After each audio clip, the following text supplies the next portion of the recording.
In this 3.5-hour course, I'm going to show you how to make dance floor drum and bass like sub focus, Metrik, and dimension, just like this.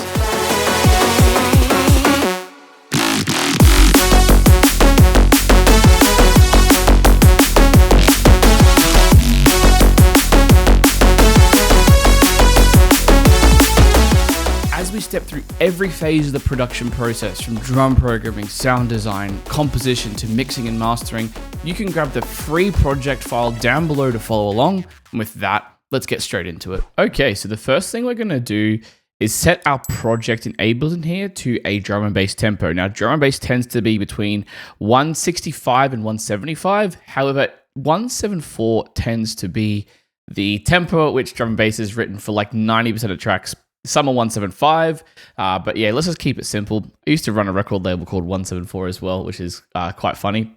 So now that we've got that sorted out, one thing you want to do is just get the structure of your track dialed in first. Now, I've got a reference track here that I'm going to warp to our tempo. The original here, I believe, is at 174. We're just going to warp it straight to double check that. It's going to analyze the whole sample just to make sure the structure is dialed in 100%. Let's wait for that to complete there. Okay, so it's got it at 174.04. We're going to just go in here and type in 174 because we can pretty much guarantee it's going to actually be 174, and Ableton sometimes gets it wrong. I'm going to switch this beats warping mode to complex, pitch it up a couple semitones. This is just for copyright purposes, okay? Now I'm going to drag this first part of the track here. As you can see, there's sort of this 1 bar little fade in moment. Right. Now I'm going to drag this probably somewhere around bar 9 so that the first hit there is right on the beat. And so now we can sort of begin to map out our structure. Let's just double check this all works.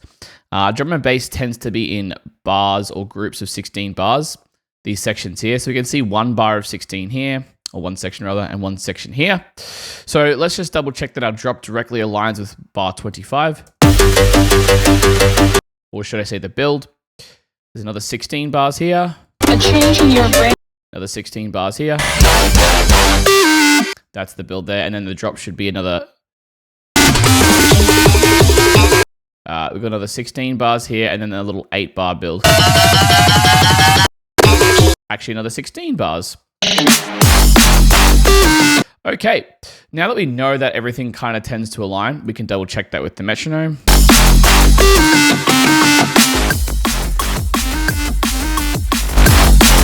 That's great.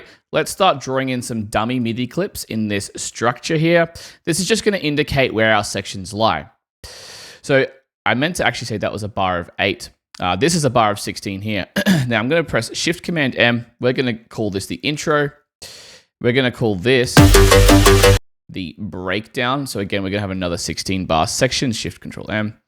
Breakdown, because that's kind of where the main hook comes in. I'm going to color this like a nice teal. And here is where the build comes in. We're going to color this like a nice sort of yellow, kind of like warning the drop is coming. That's great. Now we're going to put in our 16 bars here.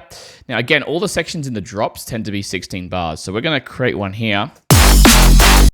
We're going to call this one drop 1A. Now we're going to color this probably as like a slight orange color. We're also going to duplicate that and call this section over here 1B. Now, there tends to be different developments throughout the drops in drum and bass.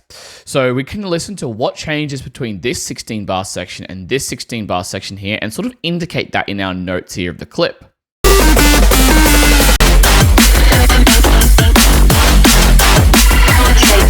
It seems to be like a different phrase, like the vocals are used in some sort of cool effects way. So I'm going to call this different phrasing. And then we're going to duplicate this into 1C here.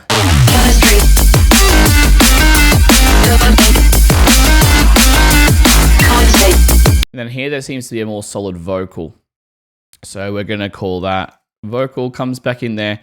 And then we'll just end it around halfway through for the sake of this course here. So I'm just going to put a little clip in there and call this end. I'm going to zoom in, and okay. Now I'm just going to shorten that up so we have our reference track ending there, which is pretty cool. And now we've got sort of a rough structure that we can actually build our track to. It's synced to the BPM, which is 174. And we don't even have to listen to our reference track a lot now. We can sort of just go off this structure we've created. And we probably want to start by composing at the drop, right? Because that makes sense. You're making drum and bass. You want to start with the highest energy point and let everything sort of sit in place around that. So with that in mind, let's start with the drums in the drop. Now, what we're going to do is I'm going to program in my main hits and probably most of my drums in audio. Now, you can use audio files. You can use MIDI. You can use a drum rack. For example, in Ableton, you've got the drum rack device here where you can sort of pull in your own samples. Now, I like to work in audio because I find it's quite visual and it allows me to see exactly what I'm doing with my main hits. I'm going to insert a new channel here. I'm going to call this kick. And we're just going to color it probably like a nice, that's the same as the other one. Probably going to color it like a nice sort of light brown like this. Okay, now I'm going to go to some samples that I found beforehand. Now, it's totally fine for your main kick and snare just to use a simple sample. I'm going to do a little bit to it just to show you a bit of creative ways you can manipulate a good kick sample or layer them together or something like that. So I'm going to go to my selected drum and bass samples from different sample packs that I've collected over the years, some on Splice. I'm just going to find a good kick drum, right? So let's see what we've got here. Shock 1 sample pack, potentially. That's a good one. That could be good. Let's see what else we've got. I'm going to go... No, not quite what I'm looking for. I'm just going to go to my packs on Splice to make sure I got the most recent ones. Yep. Okay, so I've got them all in there. It's just a matter of finding the right kick. Just got to make sure I tagged all my kicks right. A bit too boomy for my liking. Something a little punchier. That's quite hard. Maybe something not quite that bad. Bit too weak for me. This is why you got to be really selective. And I'm looking for sort of that dance floor style kick, which has normally quite a solid click to it. Has this sort of energy, which I'm going for. Ooh, I think that would be good. Let's grab that one. Okay. I'm just going to program in a standard kick pattern for this track. Now, drum and bass uses what's called a broken beat pattern, which means the kicks don't always fall on every beat like they do in house music or in techno. Instead, we have a halftime pattern where the kick falls on the 1, but then it sort of has this little offbeat program like this. If I play it with the metronome, you can hear that. And then if I loop it up a couple more bars, you can hear it sound like this. Sounding good. Now, what I'm going to do in this particular instance is I like this kick sample, but I think it could be a little punchier and energetic. A great way to achieve this is just to simply select all your kick samples and pitch them up 1 semitone. Yep. Boom. We may play with that depending on the key of our track. I am going to layer in a second kick sample here, though, just to give it a bit of a different top end. You don't have to do this. This kick sample would probably be fine, but it's just an optional little extra. Nothing there.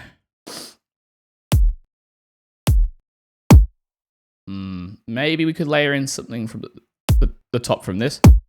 We'll see. I'm going to try a different kick. Something with a good top. Maybe one of these we'll just layer in the click. Maybe this one. Let's just try shortening it right up here.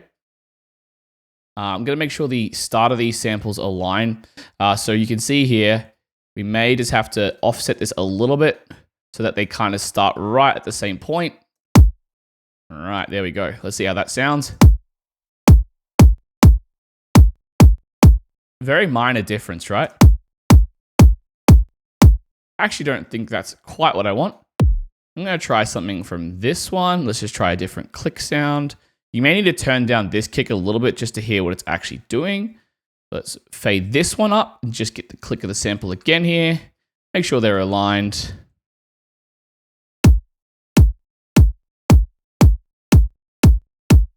Maybe we'll just give it a bit more of a tail.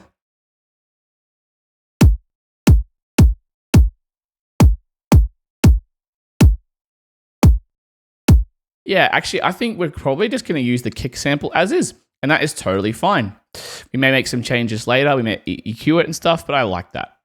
So we're now going to insert a snare, which is going to be on the beat 2 and beats 4. So the snare is a lot more consistent in drum and bass because it provides sort of that k effect. And you can have a bit of variation with the programming of the snare to create fills and whatnot. But we'll start simple for now. We're just going to create our main 16-bar loop. Okay, let's look through some of these sounds. Bit too short. I want something very like low and punchy. No, not quite what I'm going for here. Let's look in this same pack. That's a bit high for me. So it might be a bit too, not deep enough. Ooh, this one could be good. It might be a bit too high still. So we're just going to kind of see how this sounds with our kick for now. Awesome. Let's bring the kick back up to 0. That could be really, really cool. What I'm going to do here is just try a different snare and make sure that there's not sort of a better fit. Sometimes you can get married to one sample. And I am spending a lot of time here because it's so crucial for the track to get the kick and snare right in drum and bass, right? So let's make sure there's no better ones. Let's try out a noisier one. That could be good. Let's try a different snare. So this is kind of the type of snare I was originally imagining. We could layer them together, or we could just try alternating between and see what sounds better. Let's alternate for now.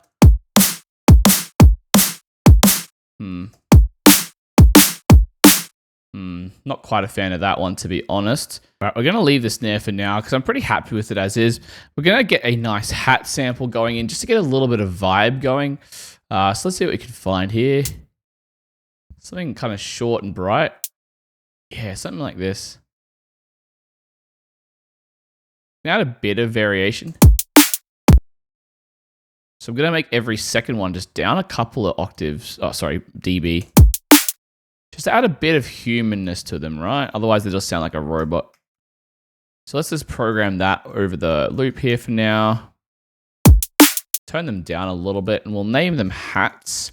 Probably add a few different layers of hats, I think. So just color them the same as, where are we here? For now, boom. I'm going to make sure my mastering limiter is on before I forget, making sure we're not getting any sort of clipping. Using transparent, turn off true peak limiting. For now, I'll come back to that later. Down even further with the hats there. And I think we need a few extra hats in there just to add a bit of something. Yeah, might try something else there.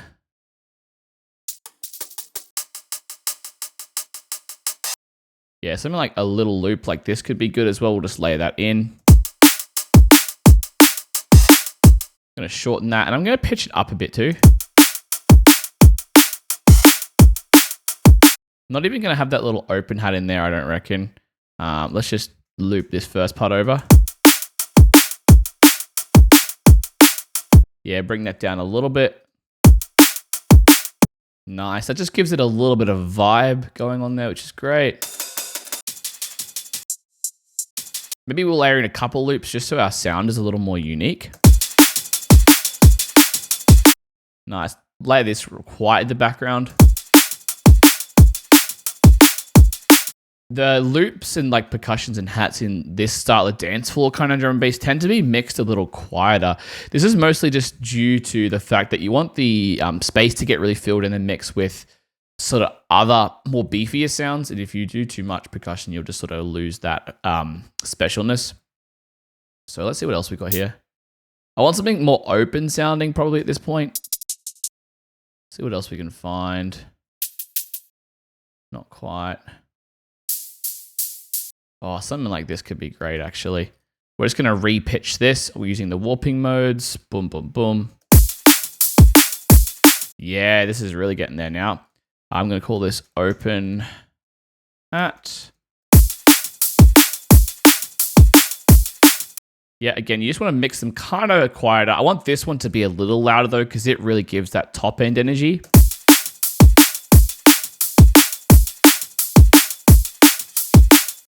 Yeah, that's great. We're really starting to fill this out, but just the right amount now. I just want to find, again, a few more hats, something else, just to fill it in a little bit more.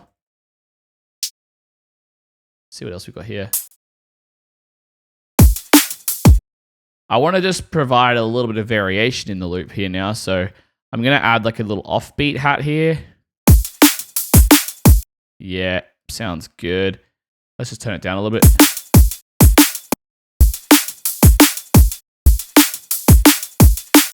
Yeah, every 2 bars, we'll just loop that up. Boom. More like here, sorry. There we go. I'm going to call this off hat. And again, you're just filling it in as you go, right? With just little bits. And I think every snare, I just want to layer up like a sort of more open, like this sounds like a 909 style hat. So it just kind of gives it a bit of like vibe, I guess. So I just want to layer that up every sort of half a bar. Yeah, this is really starting to get dance floory now, right?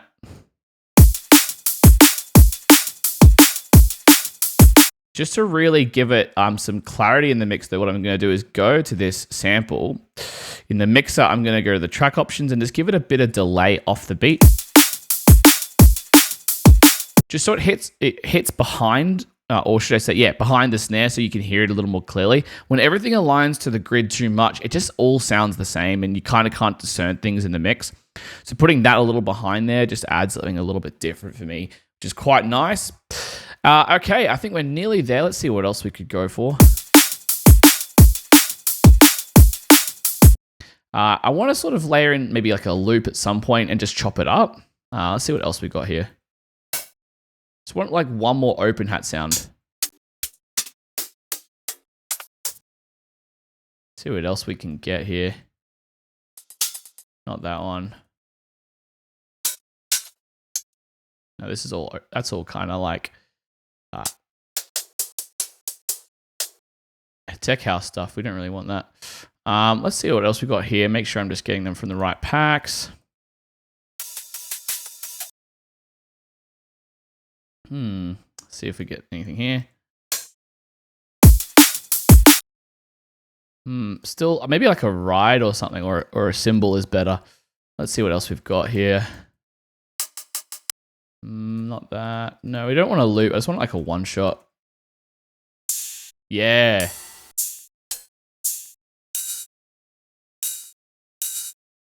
Maybe something like this. And we're going to go on the third beat. We're going to do something just different. Here we go. Yeah, come on. See, these hats, they just really all make a difference. And I might delete every second one. And I might put it on the offbeat here. Yeah. Yeah, that's it. Yeah, turn it down just a little more.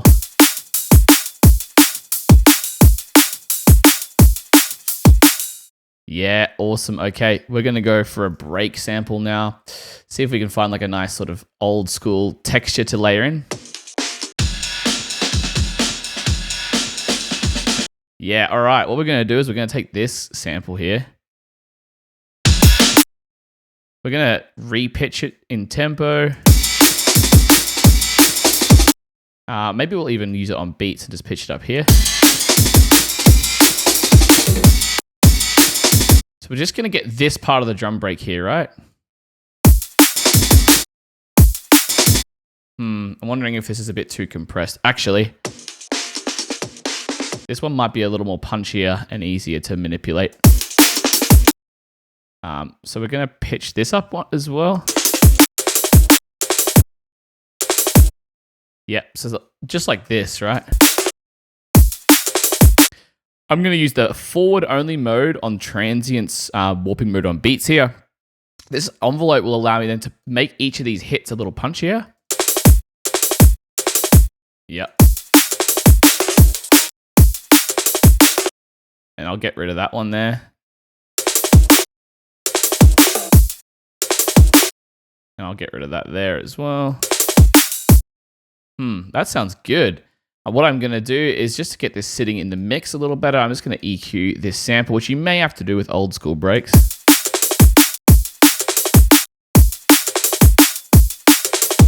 I'm going to give it a bit of extra brightness to match the mix here too. Turn it down a little bit more.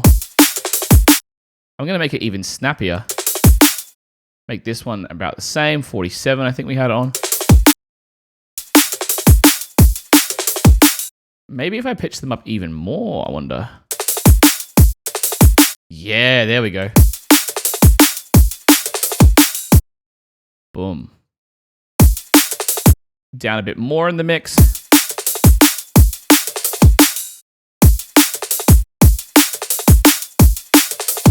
This is sounding really good. For some reason, I'm just finding the need to layer in so many textures here for the drums, and this is going to get it sounding really full. So I'm just going to keep going a little bit more just so we are happy with the sound of the drums. Again, you're going to see here how much of the drums really influence the track. Let's see what else we've got here. Not that. Something a little more like low-end oriented. Wonder if that's a bit too much. I'm gonna repitch that as well. We are going to make sure we high pass out this. This is just gonna add a little bit of texture, which could be a bit too much, but we gotta test it out, right? Layer it down a bit.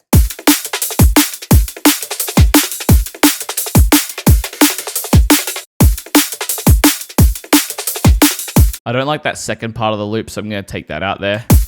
I want the drums to still be quite simple, although I am layering in quite a few layers here, right?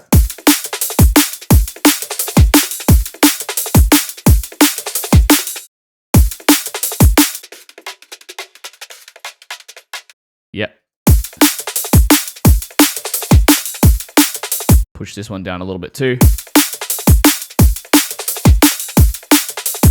I'm going to bring this open hat and some of these hats here down a little bit as well. This one up maybe? Or no, maybe not this one. This one up. Just going to high pass this one a bit.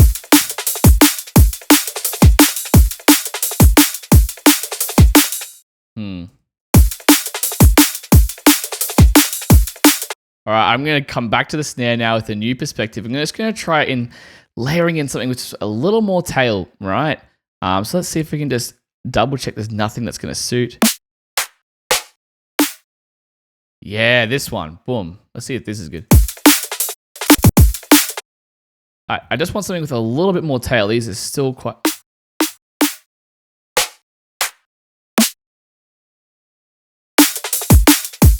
You know what? I wonder if we go to this snare, how that's going to sound. Sometimes you just need to replace the snare. Ooh, actually. Nah, I don't like that as much. So we're going to remove that.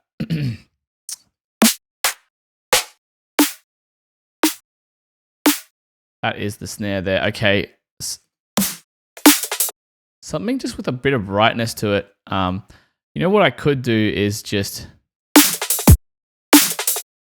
take this snare here, just get it EQ8, high pass it, or maybe even, we might even pitch it up. So something like this, listening to these snares. Something like this. Yeah, something like that. There we go. So before, after. Just a bit more tail, right? Boom. That sounds great. I'm going to add a bit of reverb to this as well. And this one too, maybe. Nah, just the tail.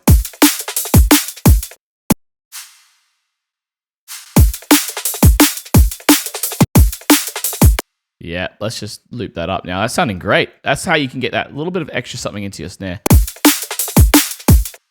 Bit down. Bit of the drums verb as well.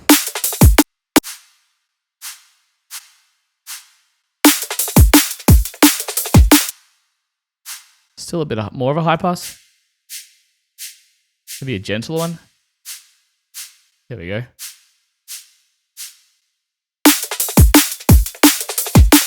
Now we're getting just a bit more of that dance floor vibe going on. All right, I'm going to try pitching the snare down a little bit.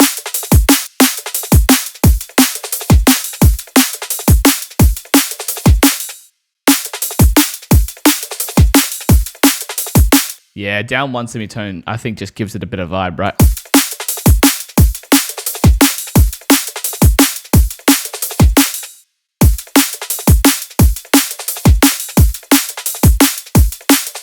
Yeah, it's sounding great.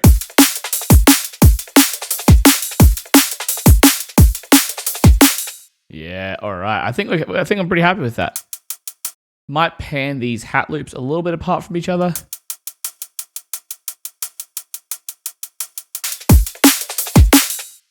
These funky loops down a little bit still.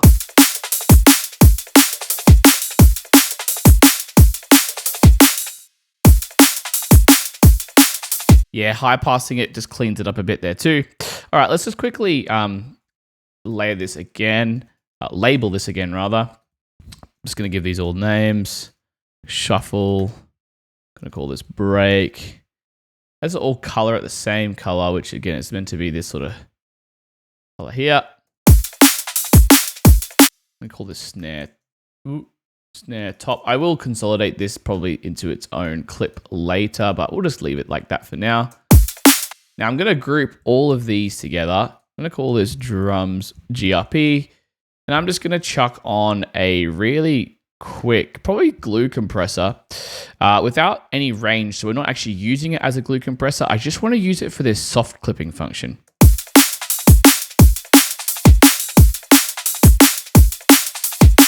Just want to make sure all the drums feel unified and clipping. That little bit just can help with that. So I'm pretty happy with this now.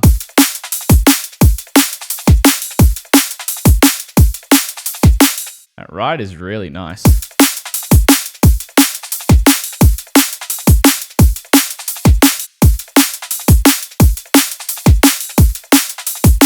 Yeah, we may need to add more variation layers later, but that's really good for the drums. We are going to now duplicate this over just for the sound of it. For the whole drop 1A, I'm going to loop this up here. I'm going to zoom in. And now we're just going to add a few variations to the drums just because it's a bit boring at the moment, right? There's not a lot going on.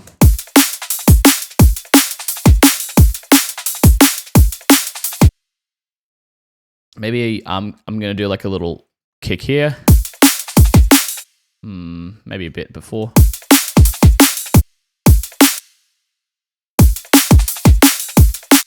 Yeah, I think that's like a nice simple bit of variation every 2 bars. We'll see what we do the next 4 bars. Yeah, sorry, 4 bars, not 2 bars.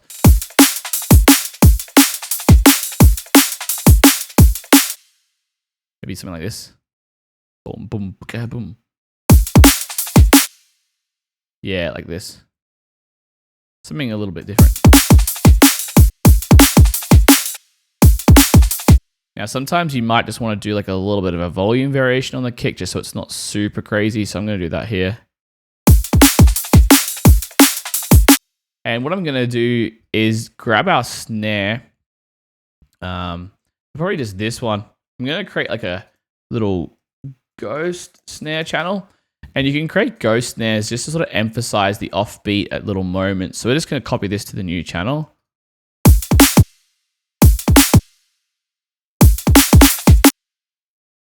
I'm just going to take this snare sample. We're going to turn it down. Probably going to EQ it a little bit. Kind of band pass it so that taking out the lows and highs at the same time. Shorten it like this. Maybe not that short. And we might even just aggressively high pass it.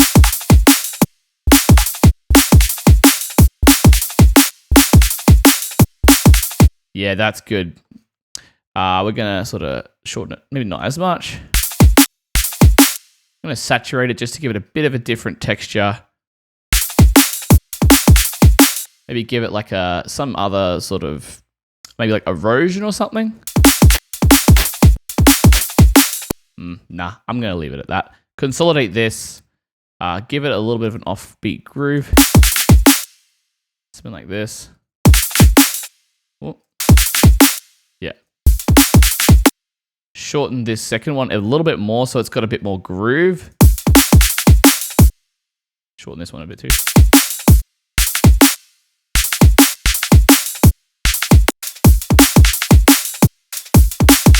Low pass it a bit more.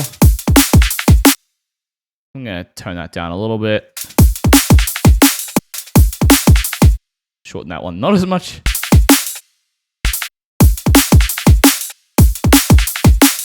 Yeah, that's a nice little bit of groove there. I'm going to do that every 4 bars. And then we'll see what we do at the end here. I'm going to copy the same first bar, 4 bars of kick here. So we have that extra little hit. I'm going to copy these kicks here as well.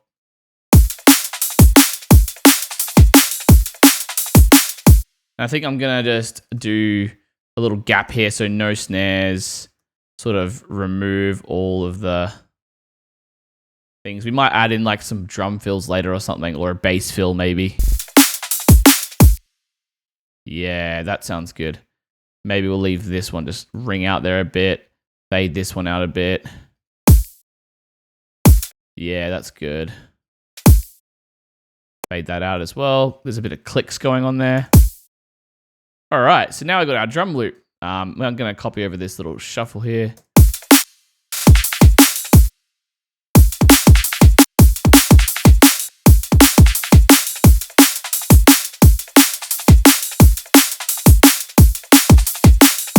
I'm going to copy this fill over here, the little ghost snare.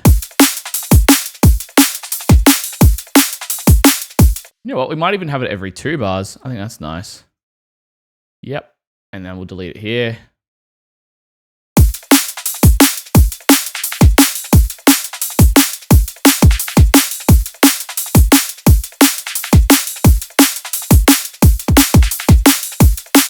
Might delete it there just to give it some space for the kick. Yeah, that's nice. Okay, we've spent a long enough time on our drums. Let's quickly start getting a bass line in and we'll go from there. Okay, so now I've got a pretty beefy sounding main drum loop here. The next step is to start getting in a nice dance floor drum and bass. Now, in dance floor oriented drum and bass like Metrik and Subfocus and Dimension, they tend to use these 1/8 plucky saw basses with a good amount of sine sub in there just to beef out the low end. So I'm going to start here and keep it simple by introducing a new MIDI track. And I'm going to use a preset I've constructed that I've used before. I just call it BS Dance Floor. It's a Serum preset. I'm just going to quickly run through it for you if you want to know how it's made. It uses basically 2 different types of saw waves. The random phase is down on them both, so they don't get sort of random phase movements, and their position of the phases are right in the middle of the saw, right? So that's going to get you a consistent sound. I've also got a sub layered in, which we may separate out later. A bit of noise going through this very gentle low pass filter, giving it that plucky sound. Very quick decay on the master envelope, which is also mapped to the filter. Bit of resonance and drive here too. Also a tiny, tiny bit of detune. Very, very subtle detune and a very low blend amount to give it a bit of movement. Without it, just kind of sounds a bit too mono for me. So I really like that extra detune in there. Bit of a tweak on the wavetable position on this basic MG wavetable. This one's just the default saw. That's the main bulk of the sound. There's a bit of hyper dimension, just the hyper, not the dimension, to add a bit of thickness, rate and detune up a bit. Unison on 5, tiny bit of chorus in there as well. Without these 2, it just sounds a bit too dry and boring for me. That could work, but this just adds that interest in my stereo, right? Really, really cool. That's all going through quite a bit of soft clipping, which is perfect for just that subtle saturation in Serum. It doesn't brutalize the sound like Tube or anything. Just gives it some warmth, mixes back a little bit there to make sure we're getting some of the dry signal through. A second German low pass filter. This just adds more character to the sound. Also got the envelope on the cutoff here. Without it, with it, right? Just adds so much more. Really love that. OTT style compression with a bit of change in the threshold and gain there on multi-band mode, obviously. And then just a bit of high pass with a bit of a high shelf boost as well. That's because I do plan on taking the sub out, which I may actually do in a second. But yeah, for now we'll just leave this off. I'll program it in, and then we'll come back and turn it on. That's also just going through additional OTT at 10% here and a bit of EQ to reduce the low mids and boost up the mids and highs, and limit it to control it all. Great, that is the sound. It sounds really good. This post-processing is pretty key to it as well. Like that extra little bit of OTT and EQ is huge.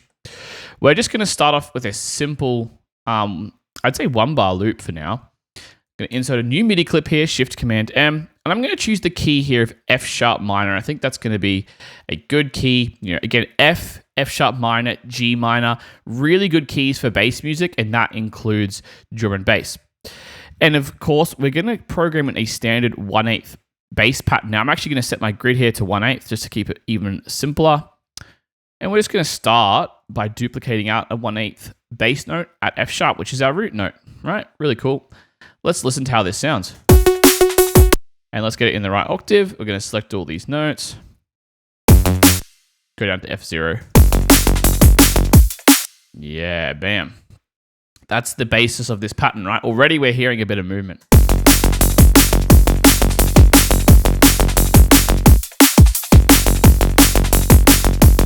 Yeah, that's that energy we're getting. You know, this is you get to start to want to flock to the dance floor, sounding fantastic. Now, there's a bit more we need to do. We need to bring in a compressor here. So I'm just going to use this as a sidechain compressor. For now, I'm just going to route it from the kick. Actually, you know what I'm going to do? I'm going to take our kick drum and I'm going to put it on a separate channel. I'm going to create this one and call it sidechain. Probably color it like a dark black or something because that normally works well. And we're going to align this with every single kick and snare in our project. And right, this is easier than sending 2 sidechain compressors from the kick and snare, which we may have different values. So we're going to paste the kick here. We're going to really shorten this one up as well, right? We're going to go to just the click. So we're going to go bam, like that. This is going to sound like this. Really short. Turn it off on the mixer.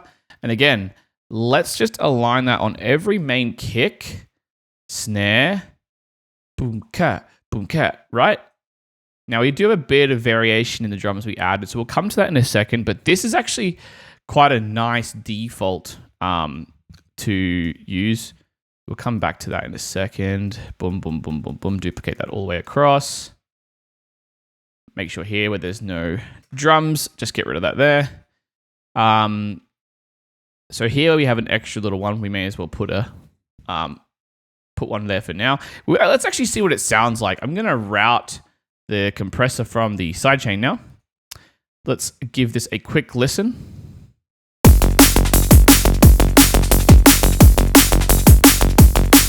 Increase the release just a little bit and the threshold down.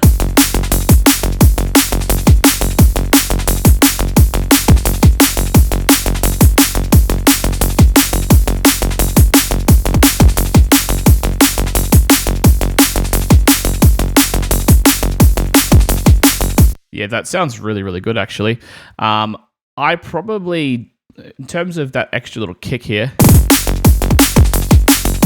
I actually don't think I even really need it sidechained. I think just the default pattern is fine. Okay, that's sounding really, really good. Now we're going to go back, and what I'm going to do here is call this main bass. I'm going to color it like a nice maybe orange or something, just as a nice bassy color. We're going to duplicate this whole patch. I'm actually going to call this sub. On our main bass here, we're going to go back into the patch. I'm going to turn off the sub, even though it's on direct out. I'm going to turn it off, and we're just going to re-enable that EQ, right? Just to make sure there is no low end coming from this layer. It's going to thin it out a little bit. Now on this one, we're going to go here. We're going to turn off oscillators A, B, and the noise. And we're going to have just the sub. Now, what I am going to do here is boost out the master output because it's a bit quieter. Leave it on direct out so none of this effects is going to apply anything. And I am going to add a bit of extra decay just to make the bass note ring out a little longer. This is going to give us a thicker low end. Well, not that much. About 250. Maybe even a bit longer, because we want the pluckiness, right? But we don't want a short, sort of weak bass. We want the sub to really fill out the low end. Now, I could go in here and type in 1/8, which would bring it down to 172. I believe I did that and I designed that original sound. The problem is, though, that still just doesn't give it that body. So I'm going to go up to about, 300.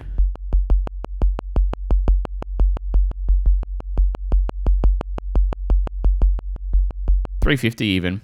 That sounds really, really beefy. We might give it a bit of attack, but the click honestly is kind of nice to make it that punchy. You know, you don't want a soft sort of weak sub. You want it to really hit when the note hits, so we don't want to add too much attack. Let's listen to these two layers together and balance them now. And remember, you want tons of sub in drum and bass, right? So let's bring this all the way up. Let's leave the sidechain on. I might turn off this EQ on the sub. And we don't really need the limiter, I guess. We could just mute those for a bit. Maybe dial in a little more sidechain on the sub, although it probably doesn't matter too much. Okay, let's listen in context.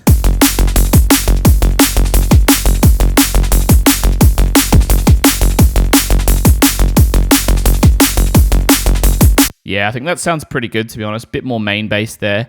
I do just want to add, though, well, firstly, I think these notes are a little boring. So I want there to be a bit of like this groovy drivingness to the bass line. Now, there's not really that at the moment. I'm just going to bring down these last two notes and go down to the 7, the minor 7, which is 2 semitones down. Again, we can see it's in the key there because of our scale highlighting. I'm just going to copy this same pattern down to the... Actually, I'll just turn off the sub for a sec.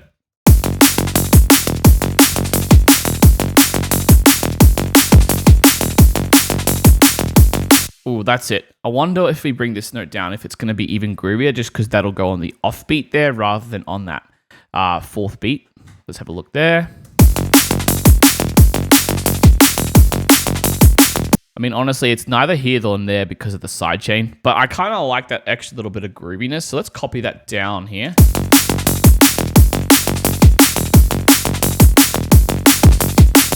Put the sub back on.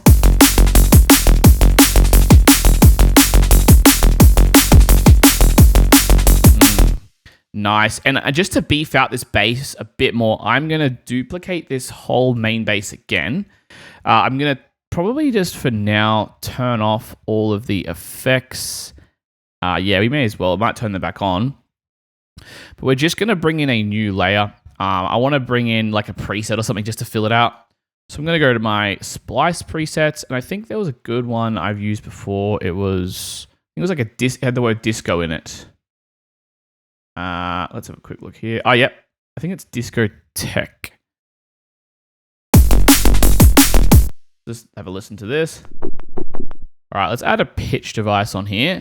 We're just going to try it in a different octave. This is something that's really important to know when you're using Serum presets, is they may just be getting played in the wrong octave. Not quite.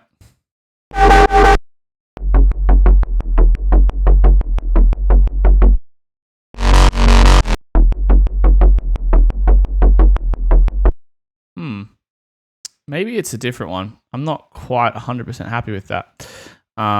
Let's have a quick look elsewhere. Maybe some of these ones. What I'm going to do here is I am going to add in, if I just turn off all these EQ cuts and boosts, it's just a very quick high pass filter at about, I don't know, maybe like 80 hertz. Because we don't really need the low end, right? We've already got a good sub. There's a few potential options there. Let's just keep looking. And this is where, by the way, it's really important to get the right sound dialed in. That's like cool, but not right for the context. The one I'm thinking of had like a bit of a squelch to it from memory.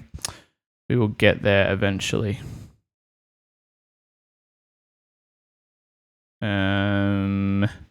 Classic disco, maybe? Ooh. That's the one. That's the one there, right? Bit of reverb on it, which I might turn down. Oh. It's this icon has kick wavetable position with that little bit of LFO movement. You know, if I like bypass all the destinations for a sec. Yeah, just that's it there, right? Let's layer that in and get the volume right.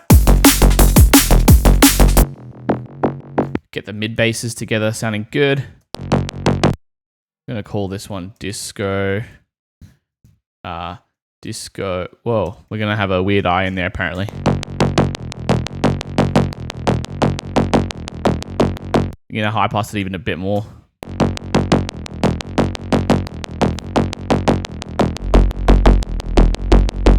Ooh, yeah, that sub is so beefy. Let's turn off the disco layer and just see how it sounds before.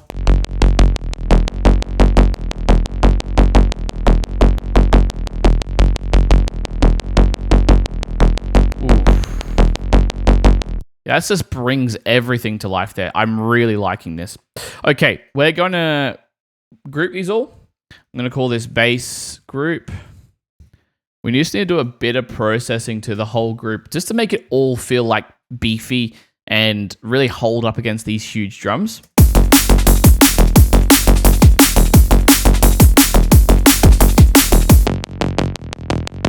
I may go to my main bass here and just extend out the decay a tiny bit. And maybe on the disco layer, if I could like extend this like curve on the main LFO, that could be good. Let's see how that sounds. Yeah, that's cool.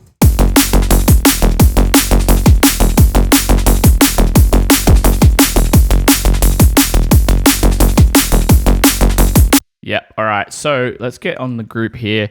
We're going to probably add, I reckon, just a little bit of multiband comp. I love the Ableton preset in the multiband dynamics. Maybe just like 20%.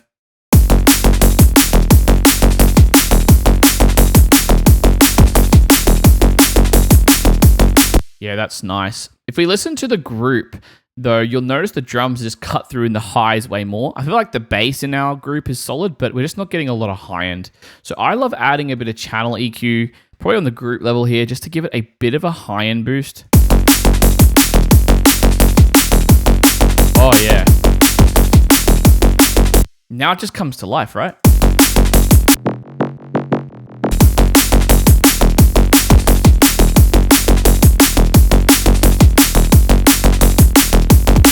I'm just going to bring the drums down like half a dB or so. Balance it a bit better with the bass. Maybe a bit of extra saturation or something.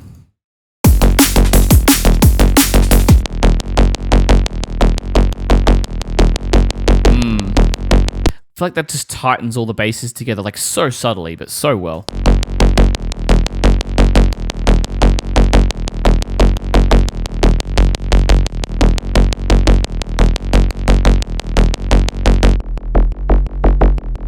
Just going to turn off the main bass and wonder if we could reconfigure and change these layers a bit.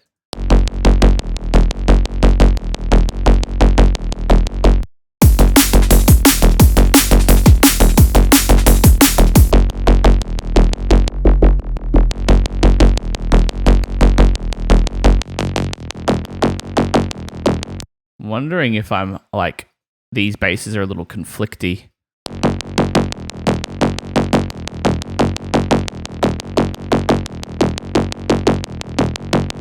Bring a bit more of the disco layers low end back in.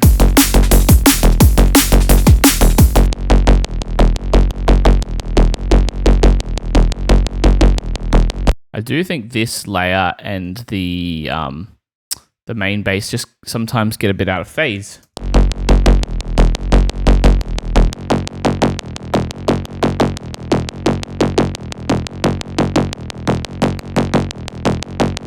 It's kind of nice, gives it a little bit of organic texture. We'll probably just leave it for now.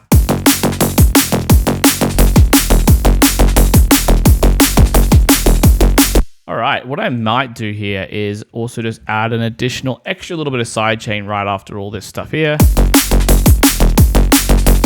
Just because it's probably getting a little weakened by these effects. And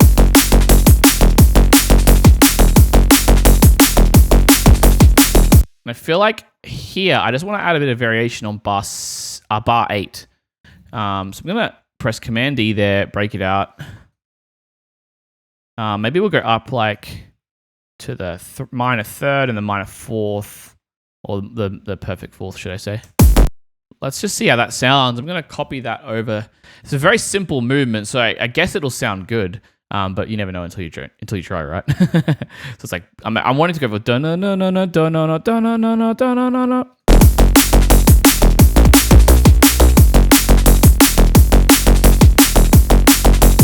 okay, that's sounding good.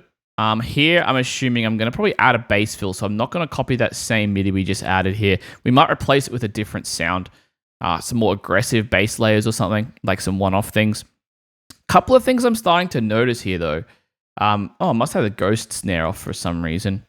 To be honest, though, I feel like some of these other layers, like the break and the shuffle and the ride even, are just maybe filling out a bit too much space in the drums.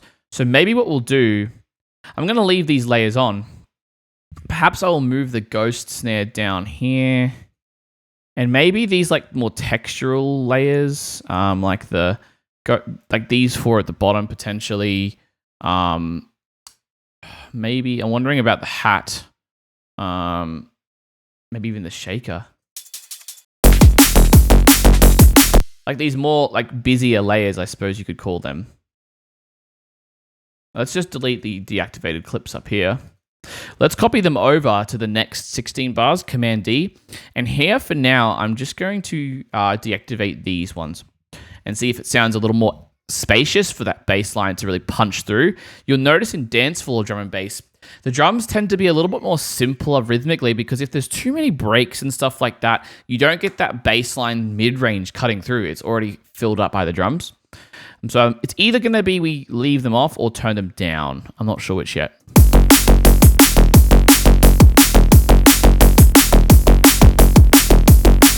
Yeah, so these are great layers. I'm going to bring them back in later, but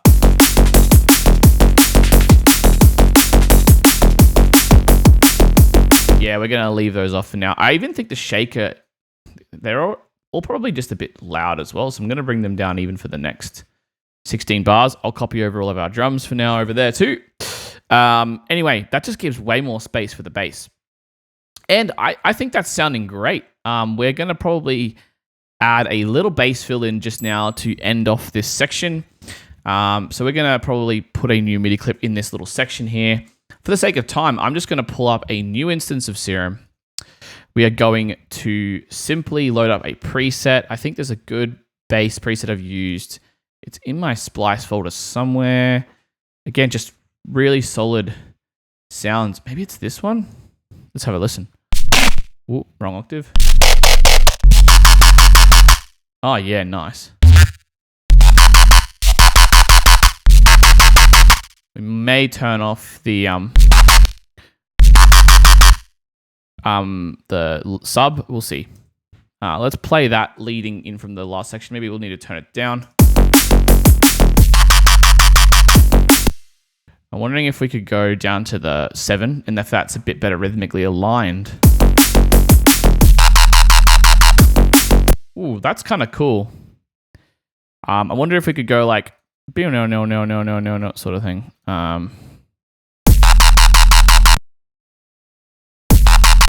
Ooh, we could go up here. If we could even go halfway through, maybe. Something like this. Ooh, we might need to change the portamento.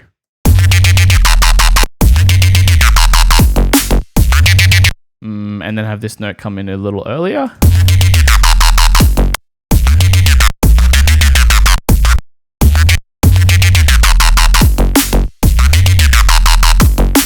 Ooh, that's cool. Be a bit faster.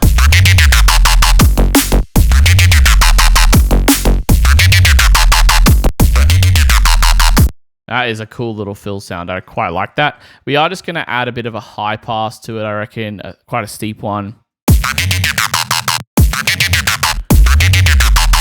And I reckon we'll automate it, right? Just to give it a bit of high pass motion right towards the end.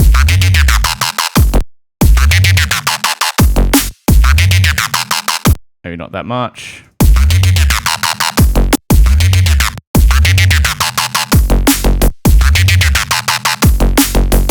That's cool. And if there's not already, is there a kick right on the end there?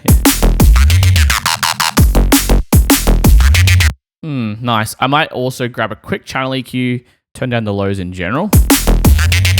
Just because the sub could be not as impactful there, just so that the next bass hit on the next bar of the next section has more impact.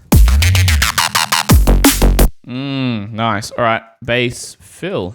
We'll just leave it at that. See if there's any sound design stuff we want to change. I quite like it as it is, to be very honest with you.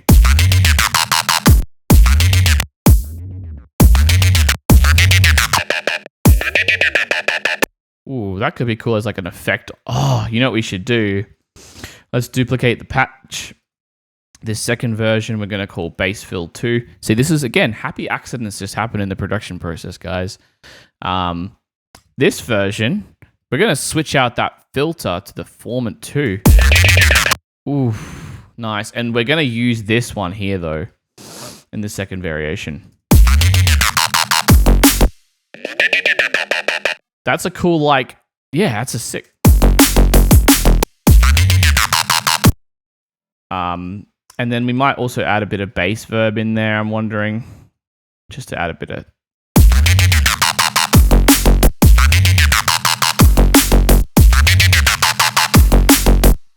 Just to add that extra little tail at the end of the fill. That's quite nice. Let's copy that over here as well for this bass. Sweet.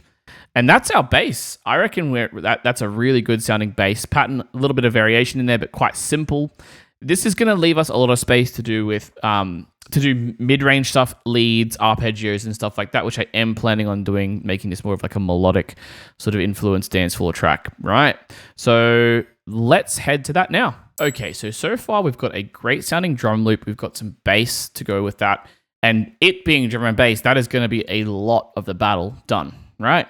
However, in this more dance floor oriented style of drum and bass, again, in the style of artists like Subfocus and Metrik and Dimension, you want to have some solid leads and melodic synths to kind of fill out the whole track, especially the drop, right? So for this track, I'm imagining a main lead synth and also a supporting sort of arpeggio counter synth that kind of acts as glue between the bass line, which is very rhythmic, and this lead, which I'm imagining is going to be a bit more airy. So we're going to start with this ARP. Now, there's some great sort of sounds, again, from preset packs you can use. You can feel free to design one on your own. What I'm going to do here is load up a new instance of Serum, and there's a great sound that I've used before. We may start there and add sort of a bit of variation to the sound design ourselves, but I believe it's this TSP SDBB lead Kudos. I think that's the one. Where are we? This one. So this is a very sort of old school sounding pluck sort of sound. All right, we're going to turn off the reverb, or at least down.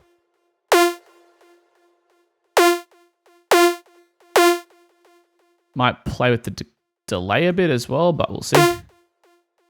Yeah, cool.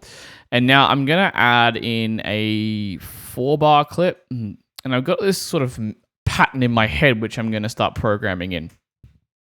And it's going to be sort of on the offbeat.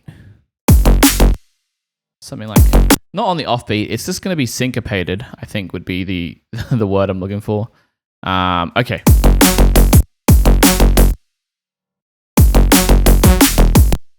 Maybe need a bit more length. Yeah, okay.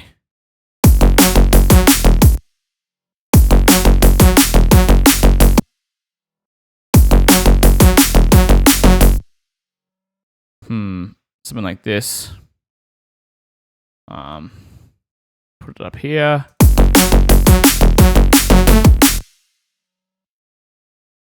Maybe this.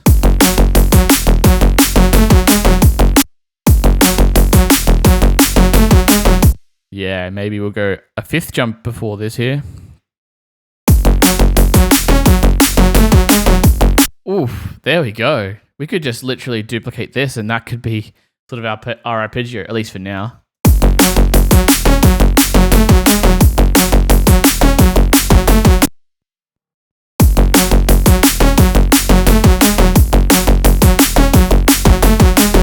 Yeah, I reckon we need a bit of call and response here. So this second version, we're going to go down. I'm going to turn on this headphone so we can hear what we're doing. To this here.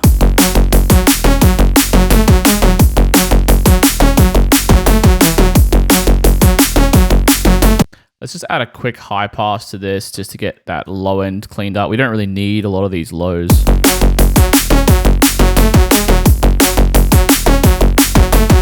See, that just somehow makes it sound way better already.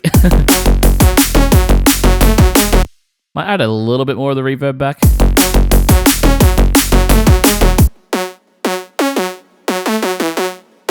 Just to fill it out. You want a bit of atmospheric background filled out in this style so it doesn't just feel like everything's too dry.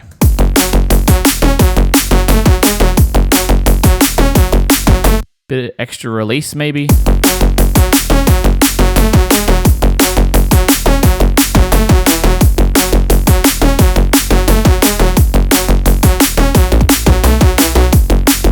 We've also got this little bit of like pluckiness from envelope 2 on the master tune, right? It's on 15 at the moment. Let's just bring it up a little bit.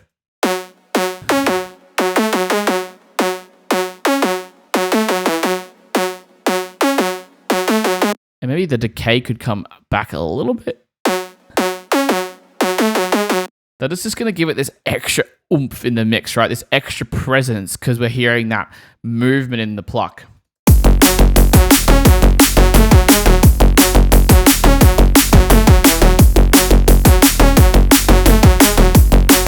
Bit more reverb, I reckon.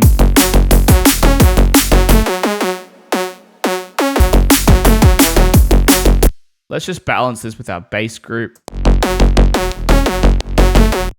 Copy over the sidechain, I reckon, just at that smaller amount.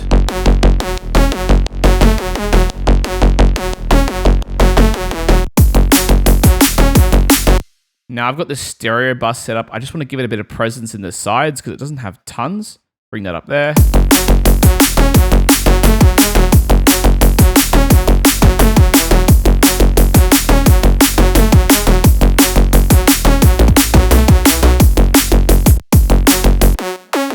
Bit of a airiness to this, so I'm just going to ease back with a bit of a low pass. Especially with that plucky pitch envelope, right? Sometimes you can get some nasty high end.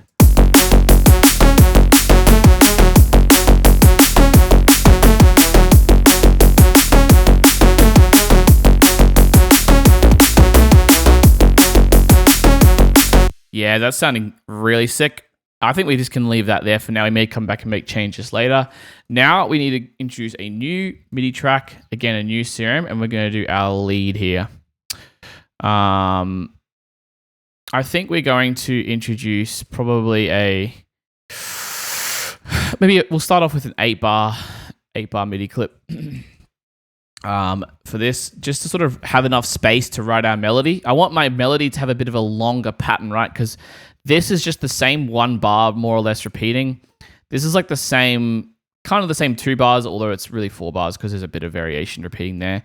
So we can see the loop lengths of our different instruments are sort of short.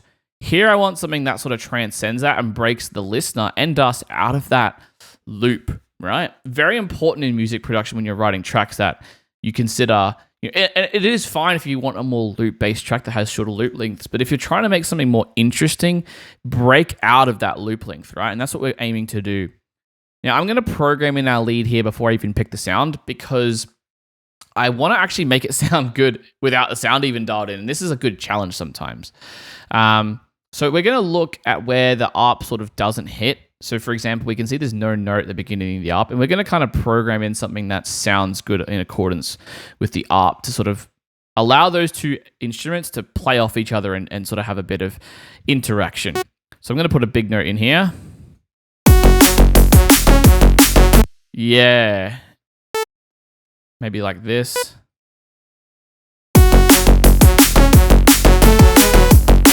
Put another one here. So we kind of let that match with these two, which is cool.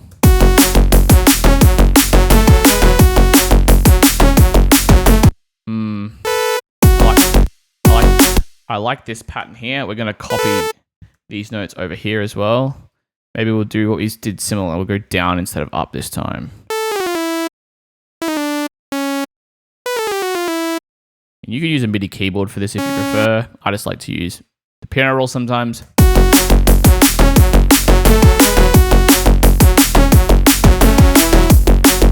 Ooh.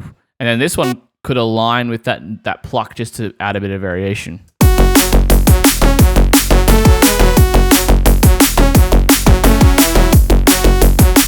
I reckon here we could add potentially a little fill or something like with a bass. That could be cool. A little bit of mid-section micro tension. And then I reckon copy this over. But this last two bars I want to be a little bit different. Maybe we'll go up to the C sharp or something.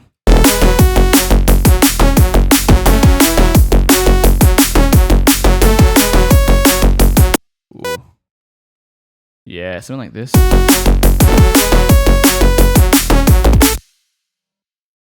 Ooh, yeah, go a bit longer.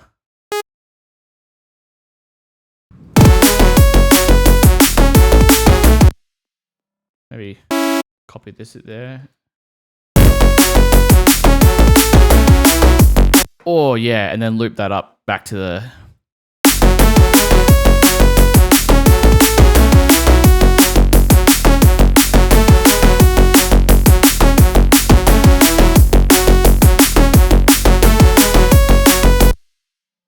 I'm wondering if I should do something different again, and even in this one. Maybe like... Maybe this one? Maybe we could go... Oh, yeah, maybe like... Oh, wait, wrong pattern. Oh, yeah. Dun, dun, dun. Maybe something like this. And then we would... Yeah, these aren't even there anyway, so...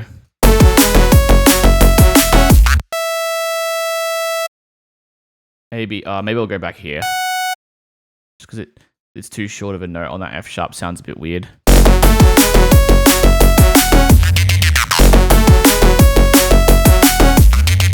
Yeah, that sounds cool. I like it. And then it kind of leads it back into that note there. Maybe even here, instead of having the note go down, I'll just leave it on the root note just to sort of create that tension right before that bass fill. Make it flow a little more.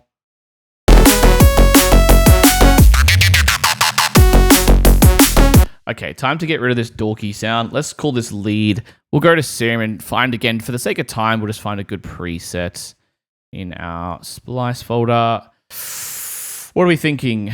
I'm going to go to the leads down here. I think I've used this Sunbeam one, or maybe it's an old school. No, that's too full.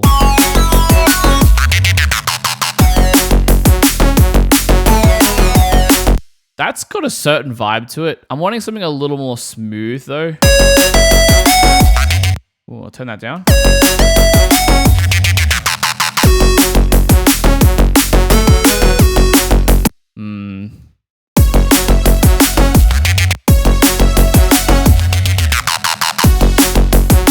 Ooh, I like this, but it's got a bit too much reverb.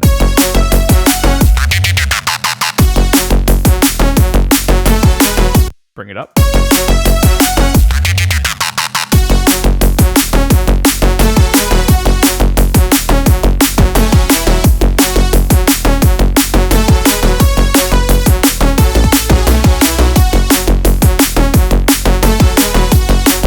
Again, I think we need a bit of a high pass here.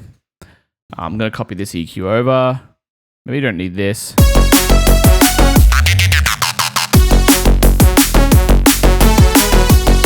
Bit of extra high end on this one, maybe even.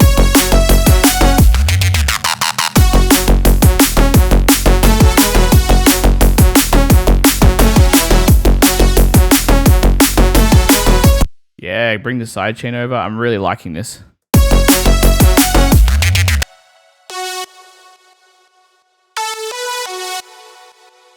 That reverb filter creates quite a cool texture in the sound. I quite like that. Wondering if I could mix it.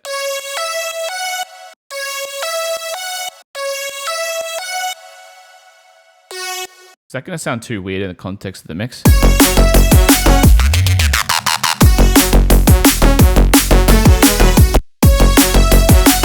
Nah, it definitely needs to be on full mix.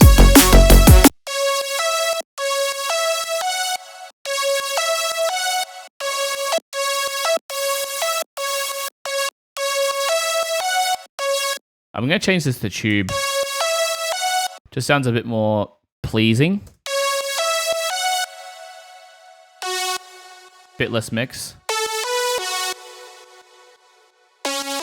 Definitely more highs. In that airband.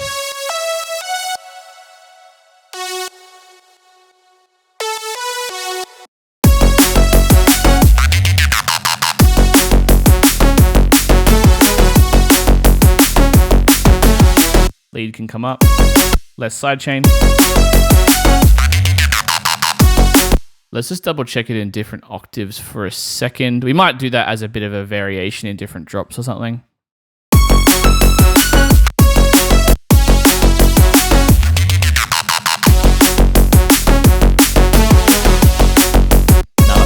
Now that octave is perfect because it just separates from the ARP and bass a bit more. Bit of stereo on this too.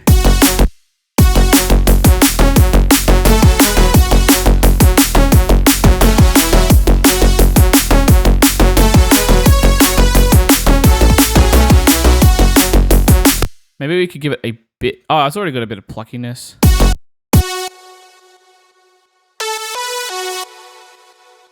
Sustain, yeah, nice. Just gonna see if there's anything else I could do. Maybe like a bit of subtle overdrive or something. Just to sort of beef it out. Let's go 100% wet to dial in the wet version.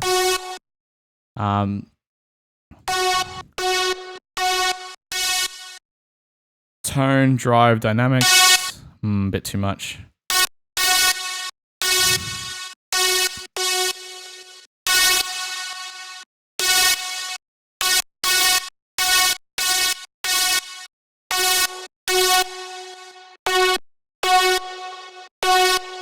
Yeah, that's nice.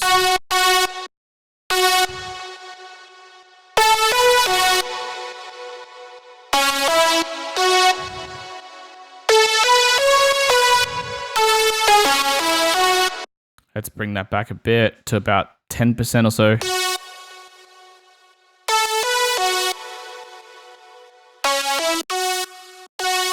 Yeah, even less.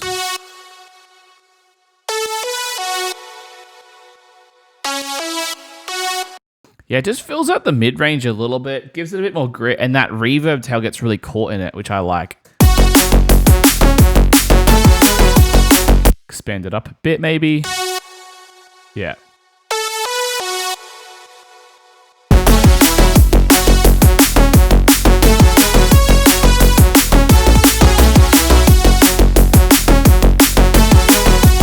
More stereo.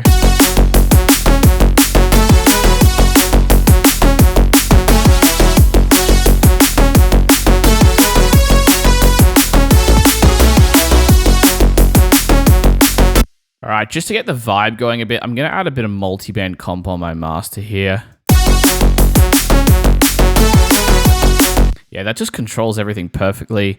Maybe a bit more gain in my limiter as well to get that loudness dialed in. We will revisit this at the end.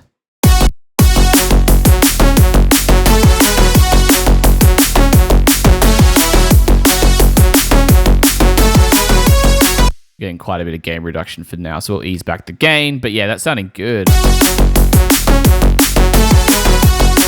Lead's probably a bit loud now. Bring that down a tiny bit.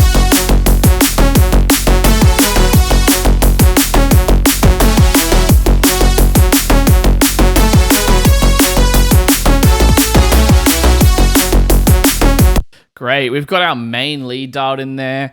Now what we really just need to do is flesh out our drop with some more ear candy detail, little bass moments, fill out the other two drop sections, including 1B and 1C. We'll use those other drum elements, maybe some more variation. We might even introduce a vocal in 1C that we'll probably also use in the breakdown and build.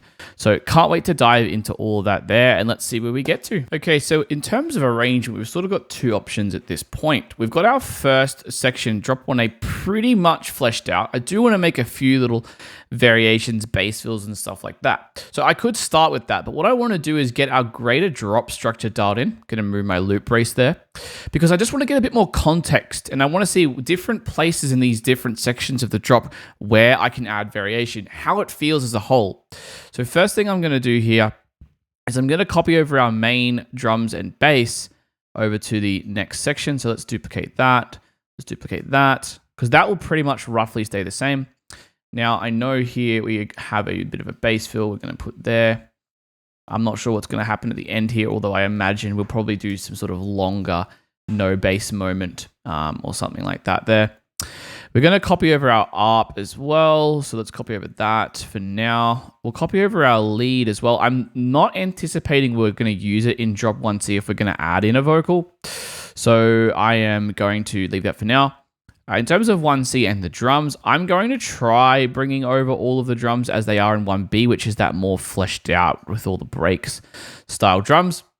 Again, we have to actually see how all this sounds before we commit to anything. But yeah, I just want to see the general structure of how these are going to flow. So I'm imagining in the 1C, we're going to have a bit of a lower energy section, which is why I don't want the lead in there. Maybe I'll have like just the first note or something for fun to sort of make it flow a little nicer. Maybe we'll even put like a little extra note in there or something for fun. We may have to introduce some new elements to fill it out if it's this empty. We also may have to affect the ARP and maybe process it a little bit differently if that's the case. But let's just listen to that. I am anticipating in the higher energy section here of 1B, though, we are also going to add in a second lead layer to bring it up an extra bit of energy. I had this idea of doing an octaved version of the lead. So I'm going to call this lead 2. I'm going to remove it from the first drop 1A. I'm going to remove it from 1C as well. We'll just have it in 1B. For now, I'm just going to try going up the octave on the original sound, although I do want a bit of different sound design in there, so we might actually change the preset or tweak what we've got here. So what I'm going to do is I'm going to group this serum of the new lead layer. I'm going to open up our chains here. I'm going to call this OG up oct. And then I'm also going to duplicate. I might put all of our processing in there as well, actually. And then I'm also going to create a new chain. So I'm going to basically be able to switch between a newer preset or a tweaked version of the original preset. So I'm going to call this new, load up a new serum in here. Because sometimes you just want to start with a new preset, right?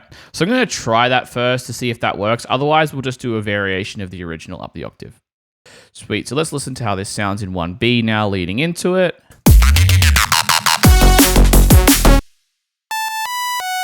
Yeah, that's the right octave. Let's find like a new lead sound, right? A little bit too much there, to be honest.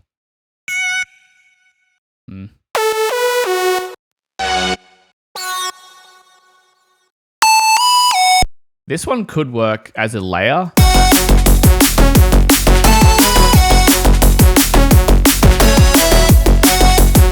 That actually kind of sounds sick. I really like that.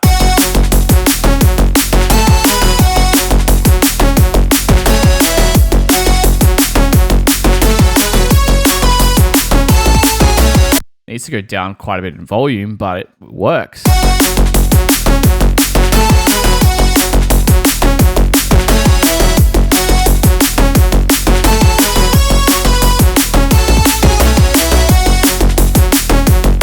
Okay, in the drums here, I am just going to mix some of these layers down here a little differently. This needs to be high passed a bit more, I reckon, so it's just in the tops. So it can go up a bit. This break can be turned down. High passed a bit more. Ghost snare too.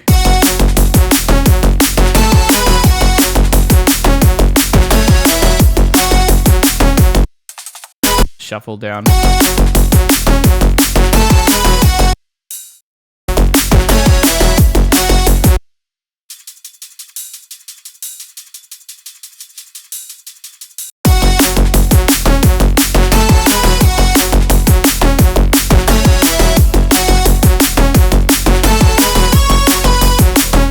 This shaker is the main one I want there, to be honest. And this just kind of creates a bit of pitter patter underneath it, right? Which is cool because you would notice it if it's gone. And I think halfway through here, we could probably reduce all these and remove them.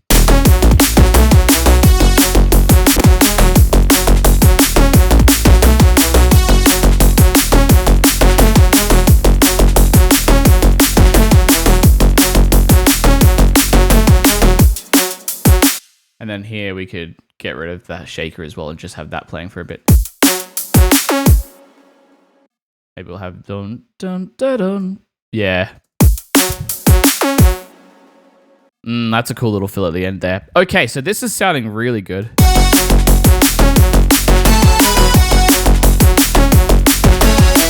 Wondering if we could pull the sub out here for a bit too.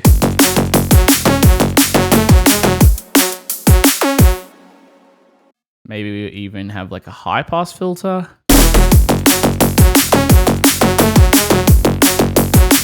Yeah, I think that'll be a smoother transition if we just get like a bit of this going on.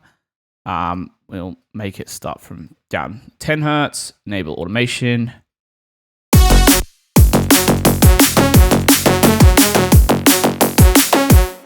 Yeah.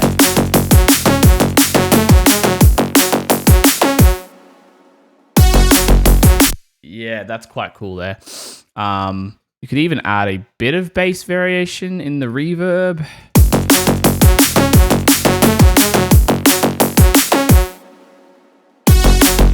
Yeah, that's cool. I like that sort of little moment there. Let's see how this little fill here sounds.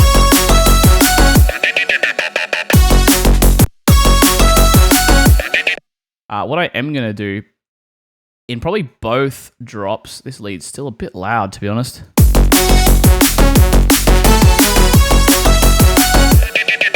Yep, so what we're going to do is we're going to, on both the on-offs here, switch these off just in that little fill so the reverbs don't really continue and give this bass fill more clarity.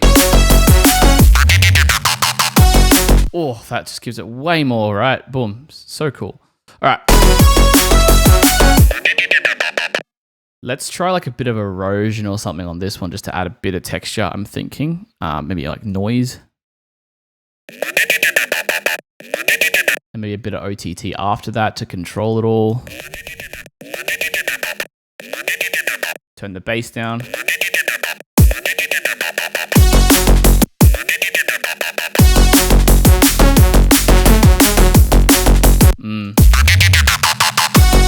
I'm wondering what it would sound like too as well. Open up a new audio track, solo this, put it in as the resampling. And then we'll just... Yep. Okay, cool. So we can just have a little bit of a reverse reverb tail here into this sound. Might sound a bit cooler that way. Fade the edge there. So, and then we'll fade it in. This is a great technique for adding those sucking sort of effects. Yeah, that's it. Oh, that's what I was looking for. Let's copy that over again. Maybe there as well. We'll see.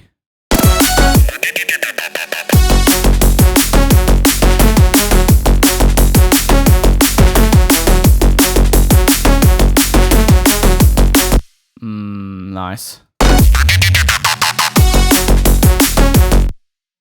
I'm wondering, yeah, you know what I need to do is probably like add a bit of a snare fill in these sections. I'm just going to use probably like a default drum rack. Let's find like sort of a nice, something with a nice snare.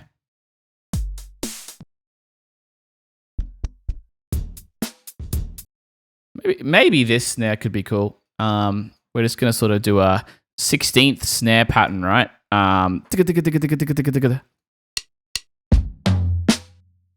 Yeah. Let's add a bit of a randomization to the velocity. Really subtle amount. Let's add a bit of release to it if possible. I don't know if I really can do that, to be honest, based on just how this...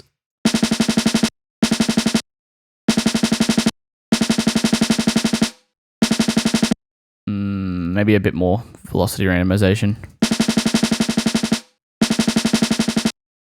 And I reckon in here we'll go... where's the pitch wheel modulation? Pitch bend. Oh, I can't change it. Okay, we'll just have to sort of adjust. Maybe we'll do like a frequency shift or something, just for something different. All right, boom, let's go.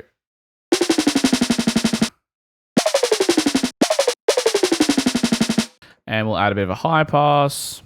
Boom.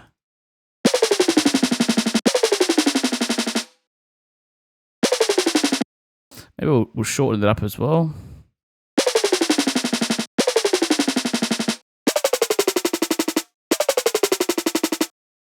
Again, maybe not quite that much. And we'll start with a high pass coming from up.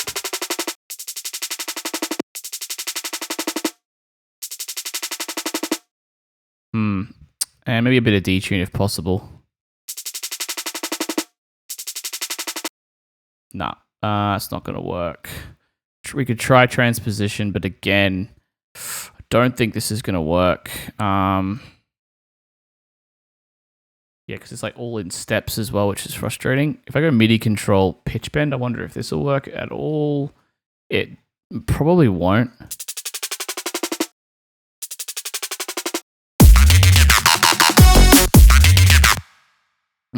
And then I reckon we need a bit of fade on the volume because it kind of conflicts with that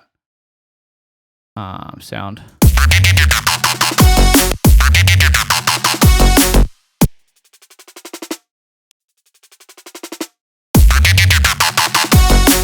Very subtle, but I like that actually. Oh, we're going to make sure we're copying all of our automations over. Yeah, that's kind of a cool effect.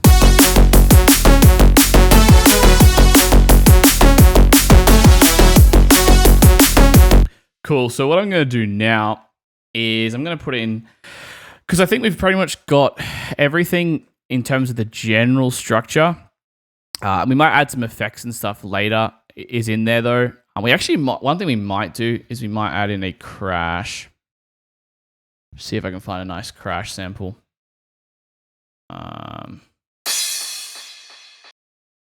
Maybe. Yeah, this one's probably a bit better. Maybe I'll put the crash here just to sort of vary up, drop 1B again. We're trying to bring up the energy, turn off warping, get the volume right.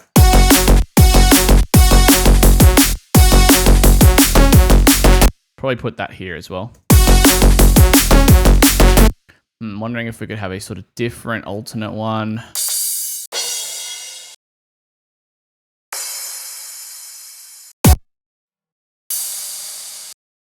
We could have a crash sort of halfway through. That's a bit more subtle, like this one here.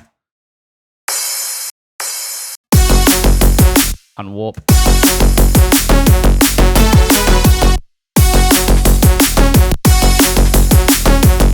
Just different crashes and variations. I'm going to go down lifter if we've got one. Maybe this one here is cool.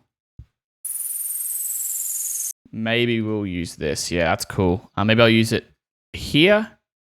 Again, we'll unwarp it.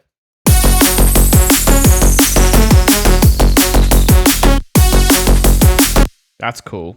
I like it at sort of at the end of the drop. Maybe I won't use it here.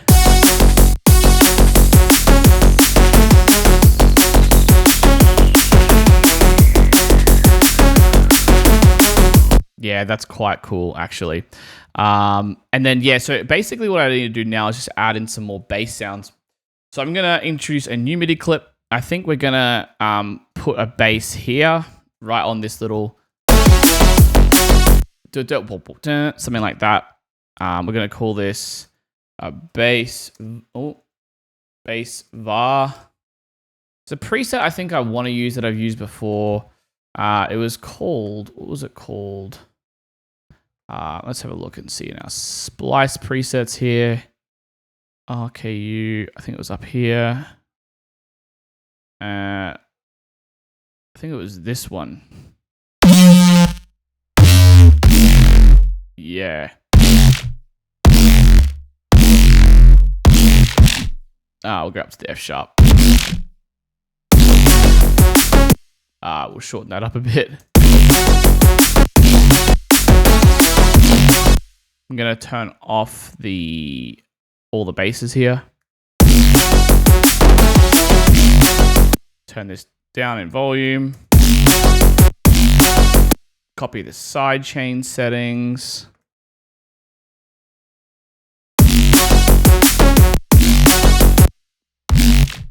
Yeah, that's cool. What I might do is use this sound a little earlier as well.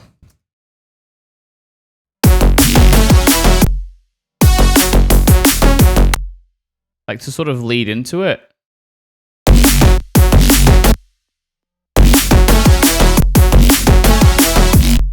Ooh, that's cool. So this one, I'm going to tweak the sound design a bit.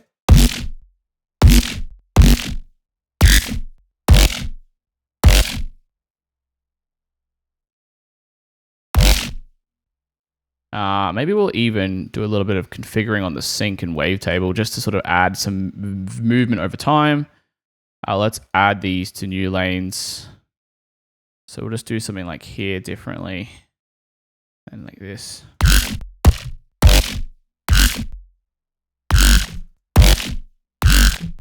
This one, because it's going to conflict with the bass, we're just going to high pass it again, get all that low end out.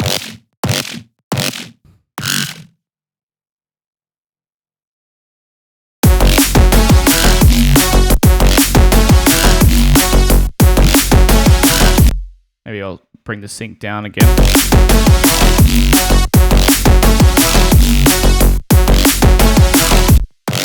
This one I'll low pass as well. Bring it up slowly over time, potentially.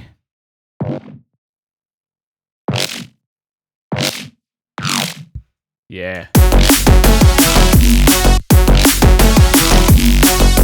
And then maybe here I'll turn off the main bass just so there's a bit of sub going on underneath it, and then the main bass hit will be a bit more powerful here.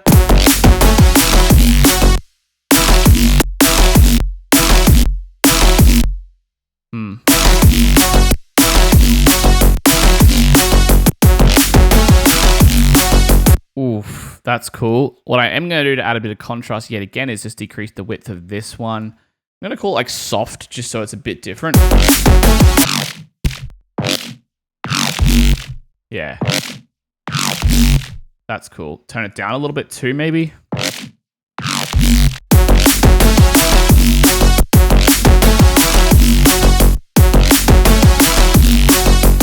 Man, that is absolutely epic. I also maybe want a bass hit in the mid-range right on that first note of the drop, potentially.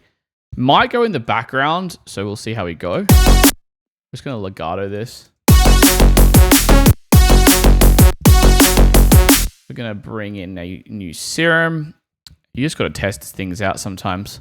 Let's try some new basses. I don't really have one in particularly in mind, to be honest, at the moment. So let's see what we got. I'm going to try a high pass again, just so that there's no conflict in the low end. What are we on? F sharp, right? Yeah, it's a bit too much of a reese. I'm not really into that. Could do like a big.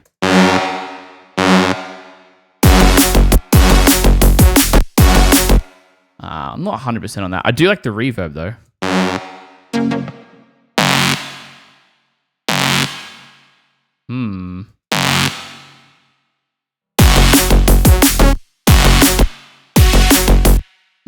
You know what? I am actually thinking I will turn off these first two bass notes. Yep.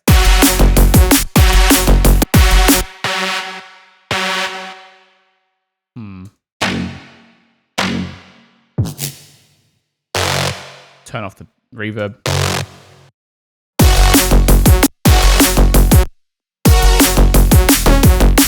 Ooh.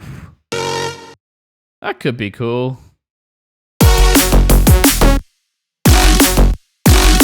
Whoa. Okay, let's double the rate.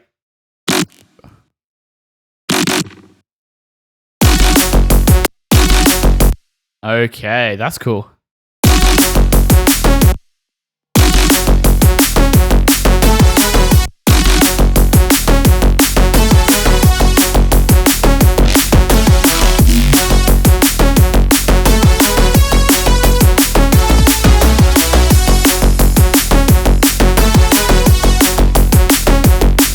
I'm going to copy this over for the second repeat of the drop.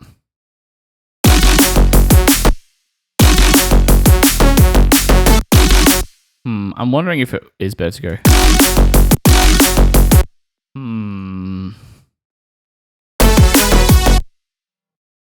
Maybe.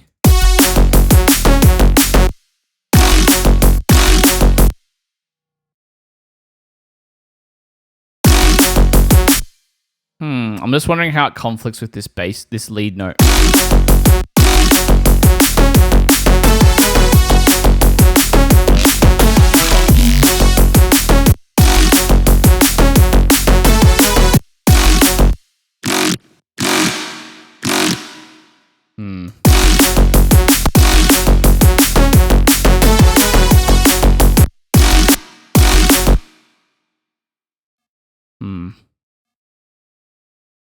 I'm wondering if it's because we could use this as like a little fill.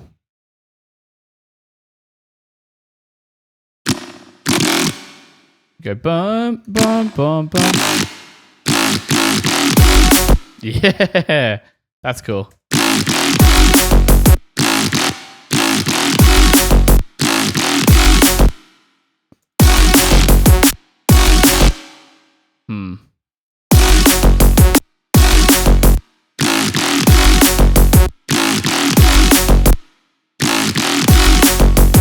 That's cool. I like that. Kind of flows better now. Okay, I'm going to use this.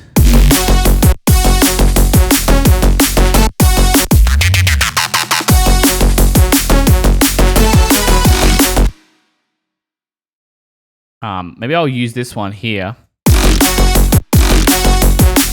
Turn these off again. Just as a bit of variation between the drops, right?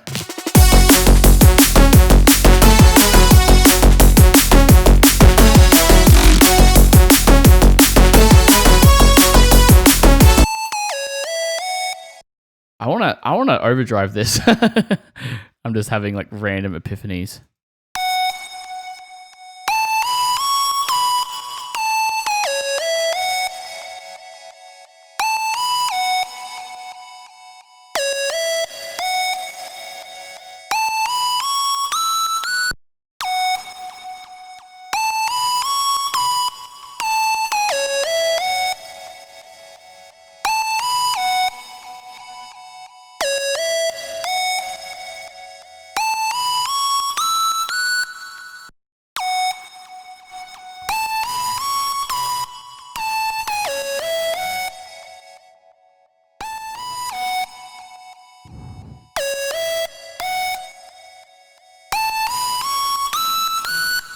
Okay, a bit less than that, but it'll bring it a dry wet.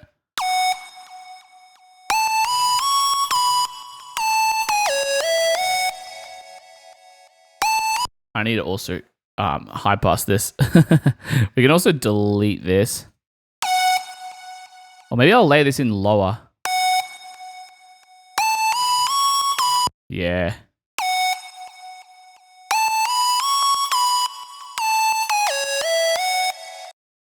Get rid of the tops. Okay, that sounds a bit better, I think.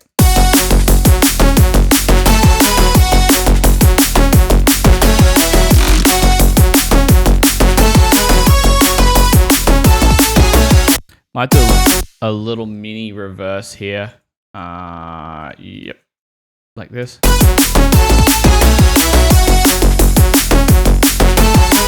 Little mini reverse here as well.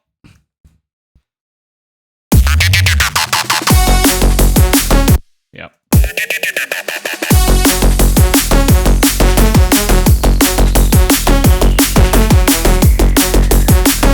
Yeah, I like this. I'm going to copy this variation over to boom, boom, boom, boom, boom, boom here.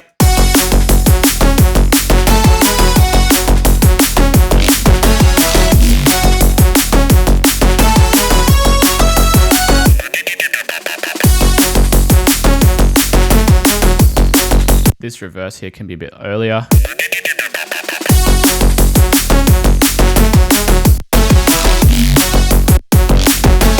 And here we're going to add a bit of variation to this bass hit, just because why not? We're going to configure the FM, I reckon. Let's try doing a bit of FM madness on this second bass hit, because we can.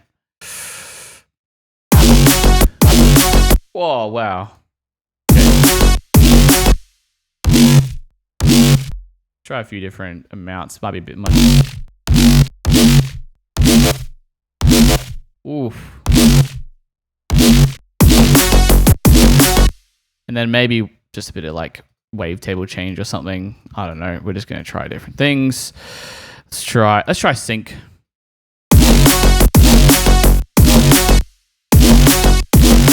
Yeah, that's cool. And let's just try, why not, a different bit of wavetable.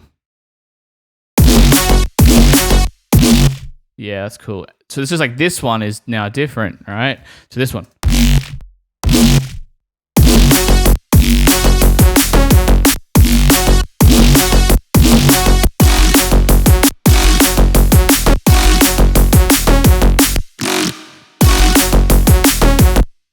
Wondering if we mute all these.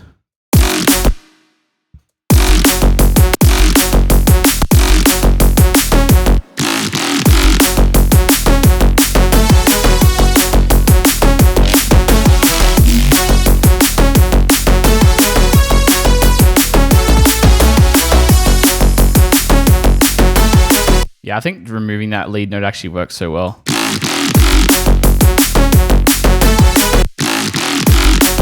Maybe I'll actually copy this over like this instead, yeah. Oh, so it's like offbeat.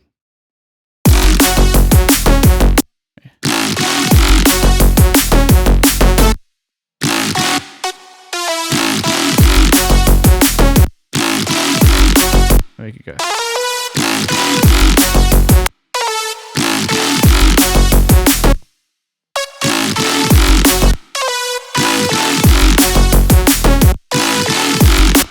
Nah. Maybe I'll just get rid of that for now. Cool. That's sounding really, really sick. I'm really happy with this. I reckon what I'll do is take these like more soft bass variation hits into drop. Here, 1C.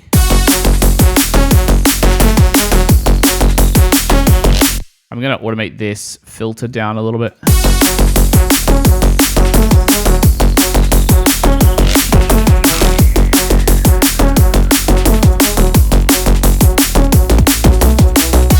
Might even go up the octave, yeah. And gain down a bit so it's a bit quieter.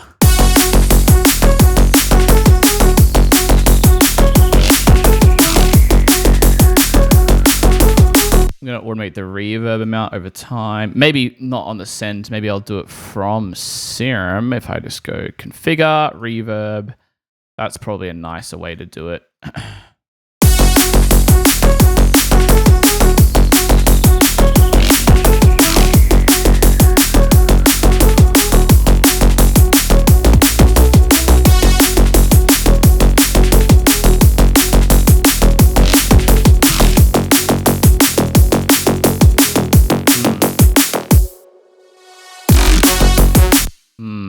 Make sure this is unwarped as well. Yeah, that's better.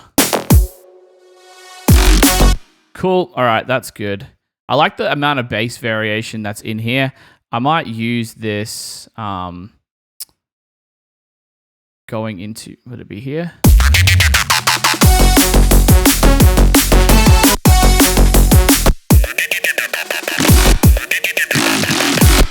Yeah, I reckon we just use the, yeah.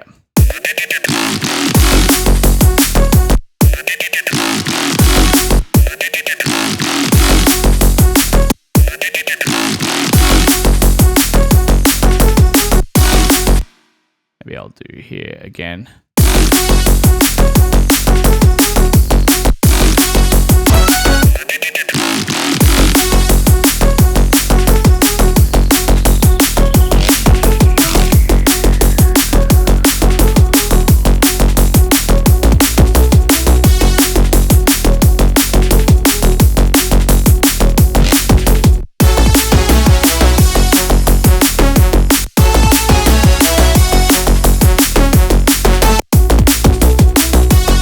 Yeah, leaving space for that vocal. I'm pretty happy. I'm going to, before I wrap up here, do a few quick things I'm anticipating in the build. I think this counter ARP, this is going to play a huge role in the build here. So the build of which starts at bar 41. Okay, let's turn off automation mode real quick. So make sure that starts.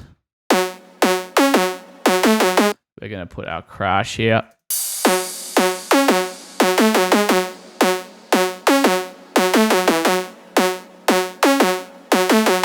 And I think we're also going to use our main sort of bass without the sub as well from here. What we're going to do is, I reckon here, we're just going to leave it on the root note just to sort of add a bit of tension, right? And then right until the end, we'll then switch up in bar 49 to the new pattern. 1, 2, and then 1, 2, 3, 4. So it'll be like this, right? Yeah, this is going to be epic. We're going to have a utility on this bass.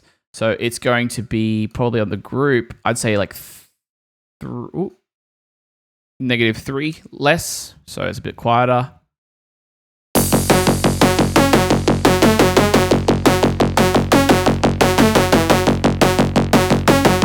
Maybe even -4, man. Or -5 even. Yeah, let's try that.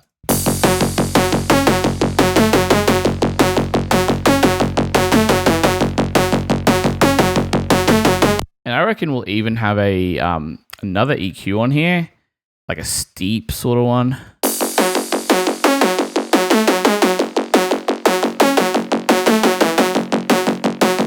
Maybe even a bit of this.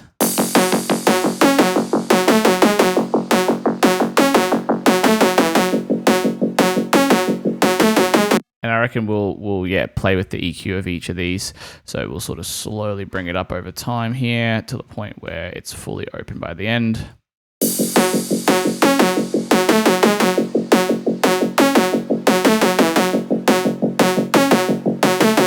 Yeah. We'll have that halfway crash here.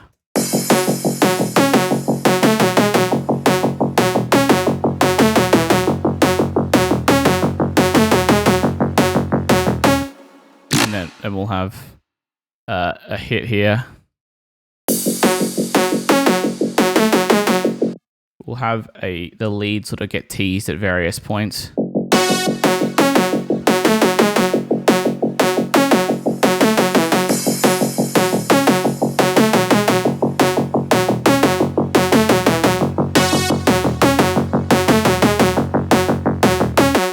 Yeah, I'm already feeling the build's gonna be awesome.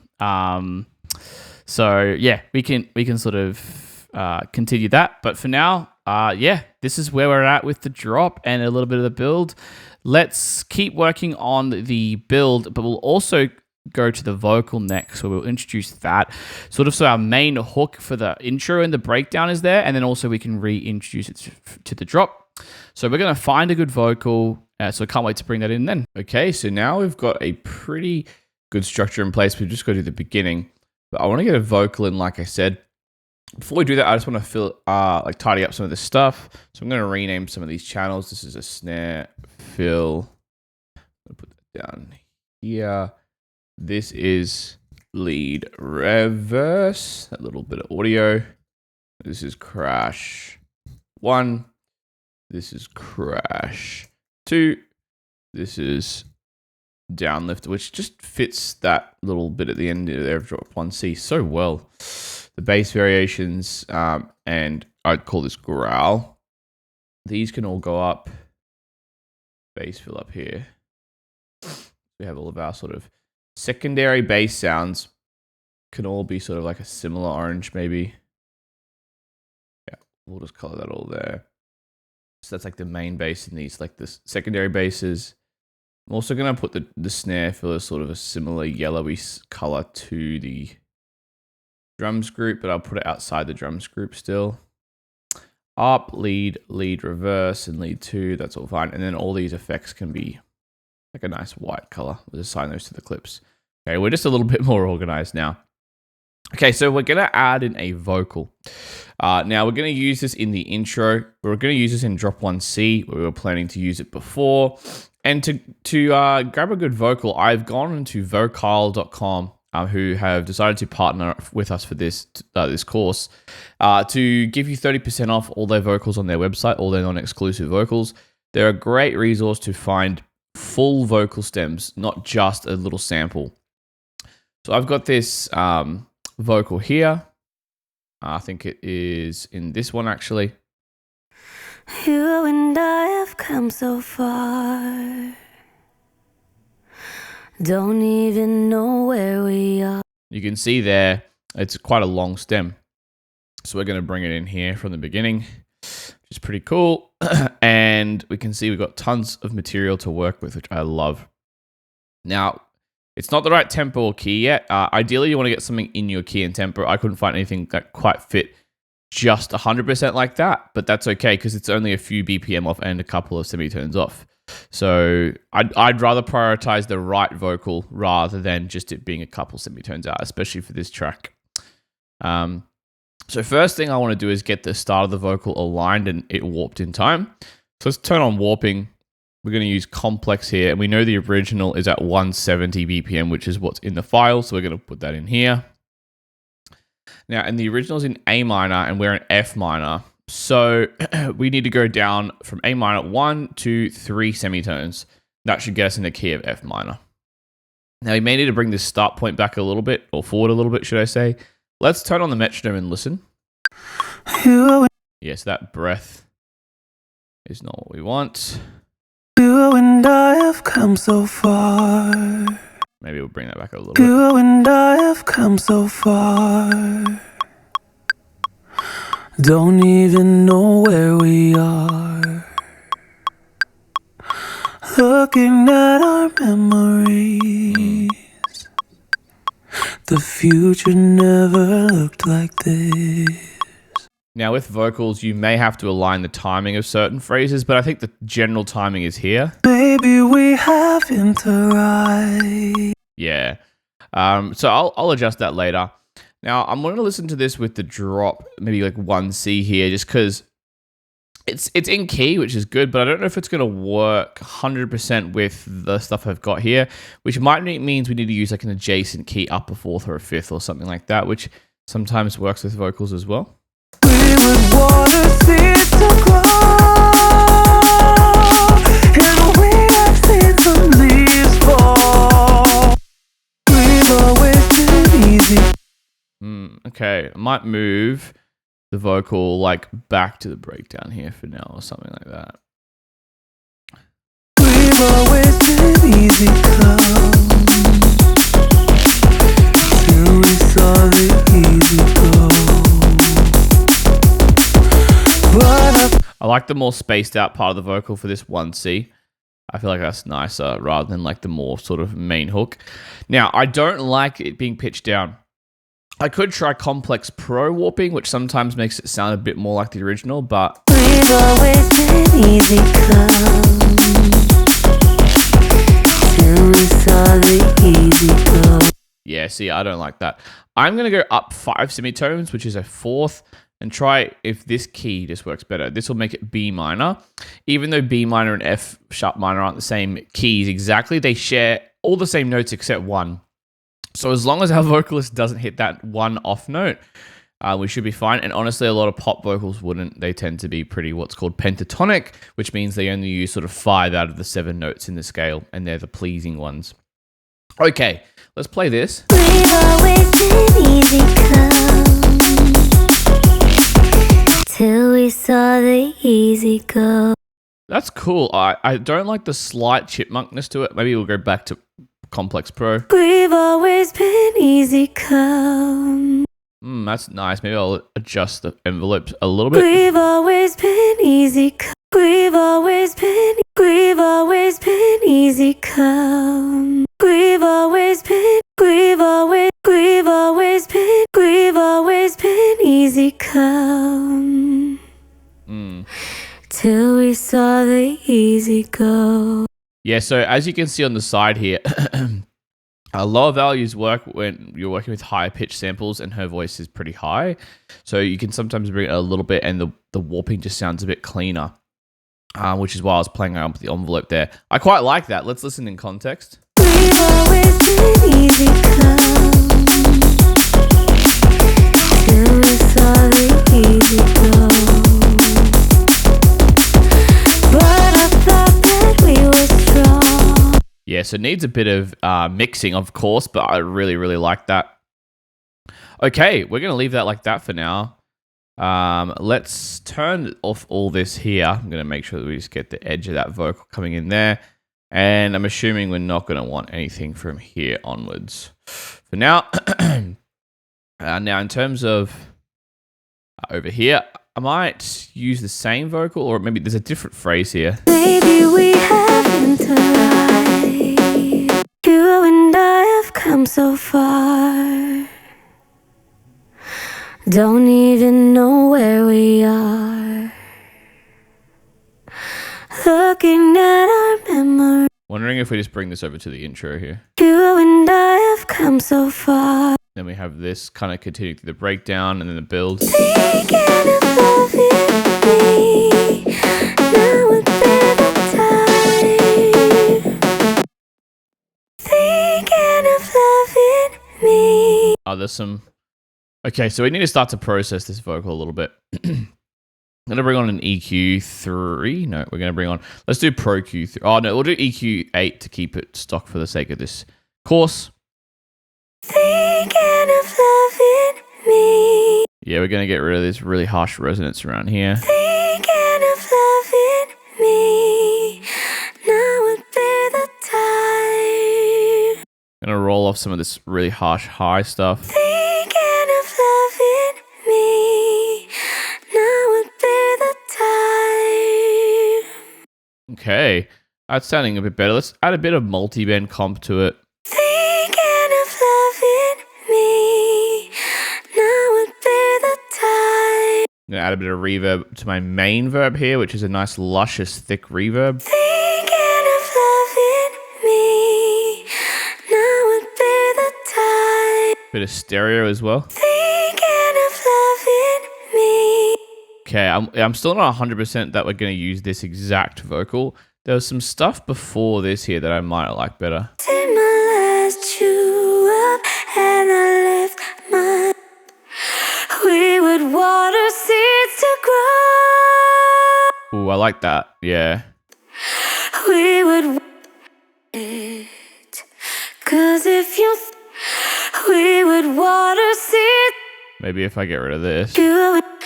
Hoping that this door won't shut. We would water. I know. I think I was a bit off in timing there. We would water seeds to grow. Maybe if we go here. We would water seeds to grow. And we have seen some leaves fall. Had to rebuild paradise. Yeah, okay. We're probably going to need to chop up some of these phrases. But I'd let lightning strike us twice. Yeah, okay, cool. Give it a little bit of a fade out there. Okay, I think this is going to work for the general arrangement. All this stuff should be fine. We'll add in other instruments and stuff like that. Let's add a few extra things here though. I'm going to add the side chain in the drop. I might need to do a bit more processing to the vocal. We're going to rename this vocal here. I'm going to try a bit of like chorus to add a bit of thickness. So I'm going to do this probably before the EQ8. We've always been easy come. Bit less of the wet. We've always been easy come. Bit more stereo. We've always been easy come. So yeah, taking that low end out is probably the biggest thing that helps because it was just sounding way too muddy before. There's a few harsh highs and a few harsh mids as well that we're ducking out. We've always been easy come. Might give it. I don't know if the highs do need a boost, but just they just don't seem to be. They seem to be really harsh in the air, but not in like the upper mids. We've always been easy come. We've always been easy come. Till we saw the easy go. But I thought that we were strong. Learned some things. Maybe just a bit more comp. We've always been easy come. Till we saw the easy go. But Ease back the side chain. we've always been easy come. Till we saw the easy go. But I thought that we were strong. Learned something. We've always been easy come. Till we saw the easy go. But I thought that we were strong. Learned some things I didn't know. Yeah, that sounds good. Let's turn off this metronome. Really liking the sound of this vocal now. We would water seeds to grow, and we've seen some leaves fall. Had to rebuild paradise. Okay, cool. I'm pretty much going to leave the vocal there for now. I might do some other stuff, but I'm going to turn my attention to the build just because I really want to get that nailed in. There's a few key things I want to include. So what I'm going to do is in the build, I'm going to use this downlifter, but I'm going to use a reversed version. This creates a bit of continuity in the arrangement, right? Because we're using sounds in different ways that we're using later in the arrangement. So I'm going to put this up here right up until this beat. Let's see how this sounds now. Had to rebuild paradise, but I'd let lightning strike us twice. Cool. So that's good. Subtle. We're probably going to add more riser layers. Now I'm also going to copy. Well, I'll use the snare fill MIDI. I'm not going to use it in the fill here. I'm going to use it actually from here onwards. So we're going to put this here. Had to rebuild. Let's look at all the automation. Let's turn on automation. We did quite a bit, so I'm going to right click add lane for all the automated envelopes. Okay, so we're going to bring the gain utility all the way up to here. Get rid of this. Get rid of this. So make it a more slow moving effect. I'd let lightning strike us twice.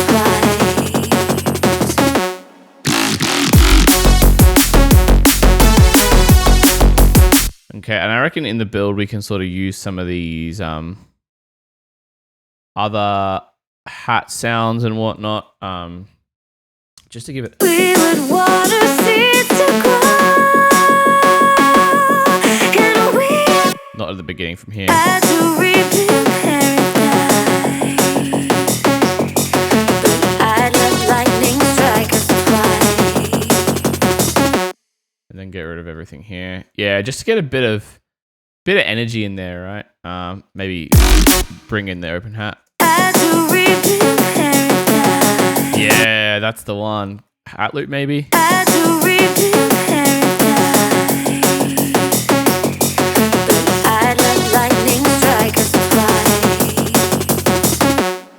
Wondering if we even mute these for the first 4 bars there.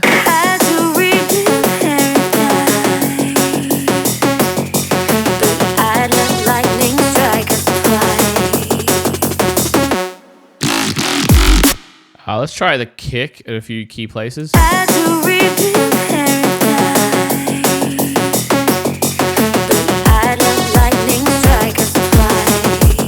Yeah, boom, boom, boom, boom, boom.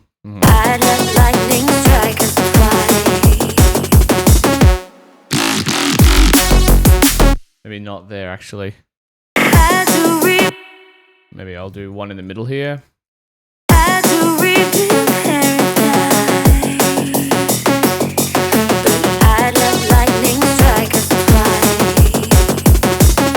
Yeah, that's starting to get there. Okay, a few other changes I want to make to this ARP. So we're going to go here and look at the reverb automation. So let's turn on that. Because I want this to get sort of bigger as the build progresses.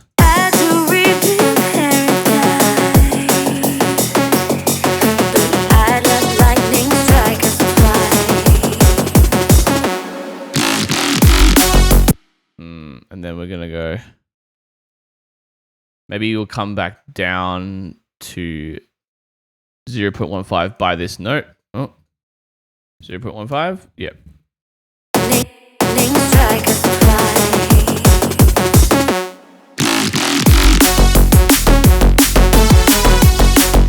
Maybe I'll even cut it out for a bit here, just so we get that more subtle, like impact when there's no reverb, right?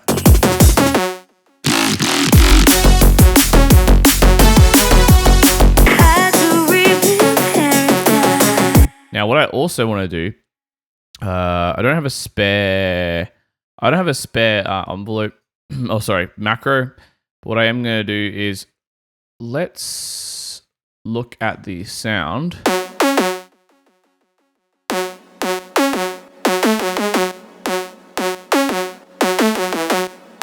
So envelope 2 that's just mapped to the pitch. Yeah. So that's just creating that plucky sound. But the actual, okay, I think what we need to do is automate the release envelope here. So this is going to make the sound sort of echo out more as the sound builds up, which is what we want, right? So let's make like this.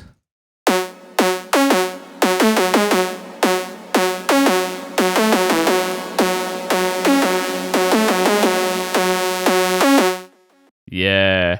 And maybe we can have it start to come back down with that reverb. Yeah. As well, the last sort of tip of the iceberg, I would sort of use this high pass. Again, just give it a bit of a build up sort of effect. Bit of a curve.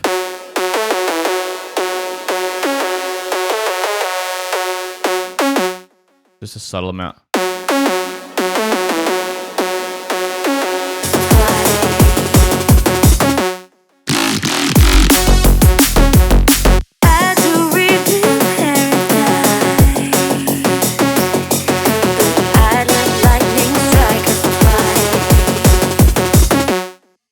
And I think here I might want to use maybe like this.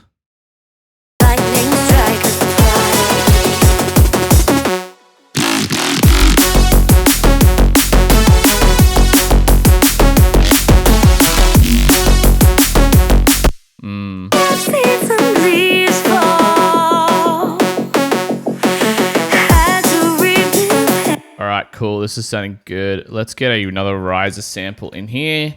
We need a few different ones to make it really...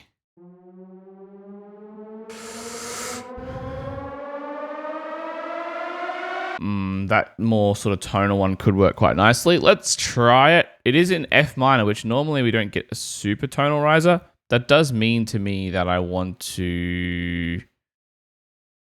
So keep it warped at 174. Apparently, that's the original tempo. Apparently, it does have a tempo. Again, not every riser sample actually has a tempo. We're gonna go up one semitone. Probably use complex in that case. To keep all the material in order. Yeah, boom. Okay. So it's 174. Probably have here. Boom.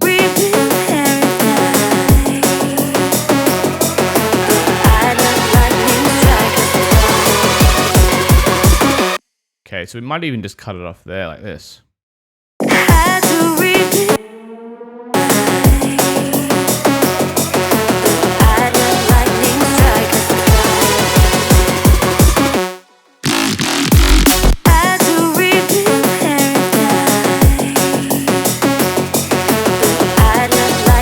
Yeah, I just want to add a bit of EQ to get rid of some of the lows there because it's a little bit much. I'm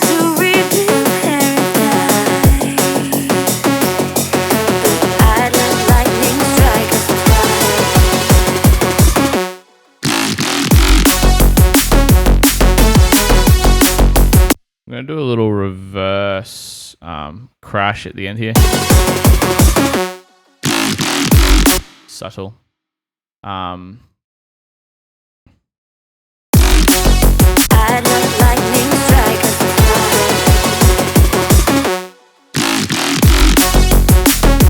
going to do a little on the volume here, a little volume automation with the gain utility, just so the drums before the drop, probably like, I'm going to say -2.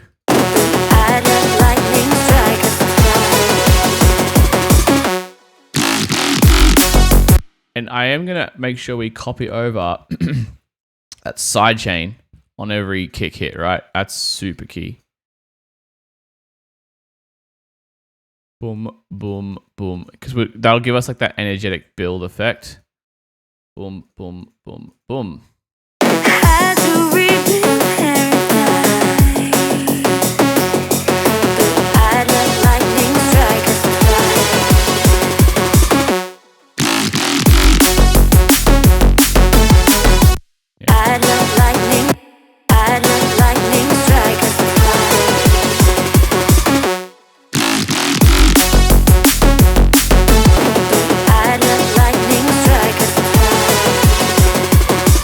I reckon I'm going to go like duplicate this vocal up here like this, just to give it a bit of energy.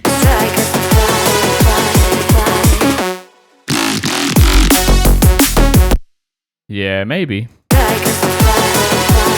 Maybe even just something like that. Just keep that sort of going.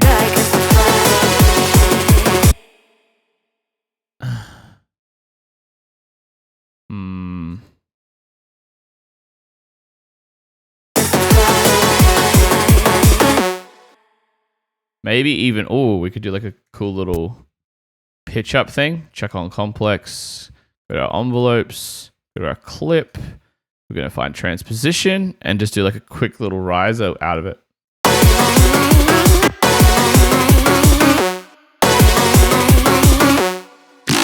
Yeah, that's cool.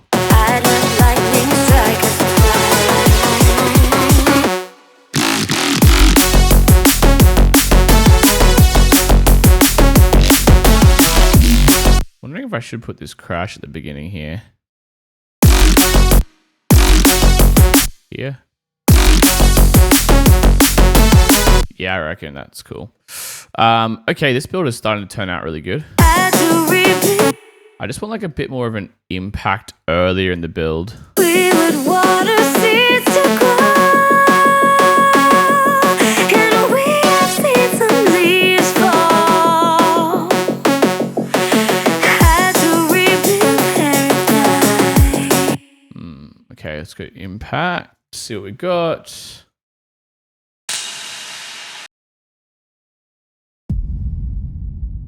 We would water seeds.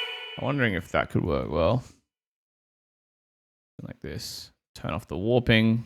We would water seeds to. Oh yeah. We would water seeds to grow. reverse that in. Okay, what else can we do here? We would water seeds to grow, and we have seen some leaves fall. Had to rebuild paradise. I'd let lightning strike us. I am thinking, what if I copy this vocal over to the breakdown instead and then repeat it here? That could be cool. Anyway, let's just make sure the build is done itself first. We would water seeds to grow, and we have seen some leaves fall.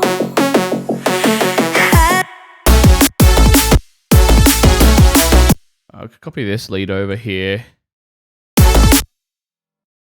Boom. Had to rebuild paradise. Had to rebuild paradise. I'd let lightning strike us. I think we need another riser. Or like uplifter or whatever. Let's see what else there is here. That was a pretty good one, to be honest. Yeah, it's too subtle. All right, let's try a third one. So, warp it. Had to rebuild paradise. Give it a let's pan a few of these just to give it a bit of a stereo.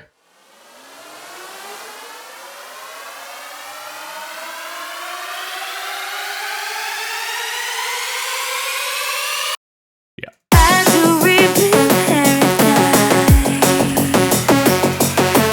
I'd let And I reckon we might copy a few of these shuffles in here, something like that. Copy a few of these. Oh, you can't even hardly hear them. It's fine. Had to rebuild paradise. I'd let lightning strike. We would water seeds, and we have seen some leaves fall. Okay, I'm gonna try just starting with the disco layer. We would water seeds to grow, and we have seen some leaves fall. Had to rebuild paradise.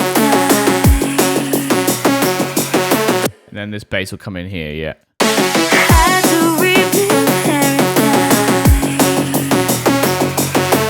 I'd let lightning strike us.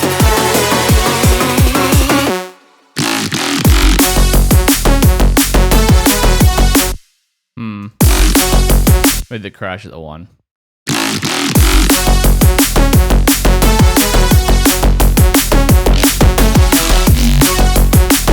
Wondering if we could use a few of these growls ever in the build. We would walk, and we have seen some leaves fall. And we have seen some leaves fall.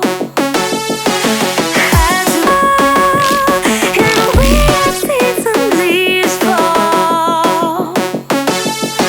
Had to rebuild paradise. I'd let lightning strike. Yeah, I reckon just here is cool. And we have seen some leaves fall. Had to rebuild paradise. I'd let lightning strike us.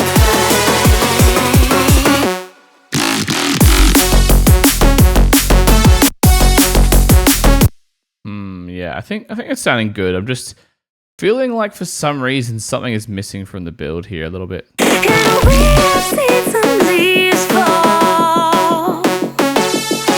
Had to rebuild paradise. I'd let lightning strike us. maybe I need a bit of master automation just on the volume. So what we do here, we go to our master, or main is what it's called now. That's our drop. That's our build. We just pull it back. We'll pull it back to like 2.5 maybe.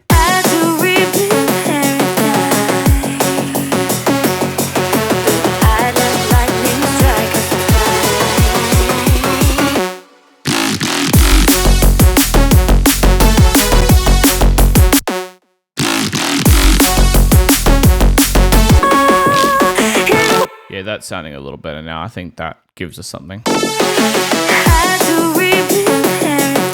just seeing if there's any other sort of impact, or maybe I'll just type in effects that I can use.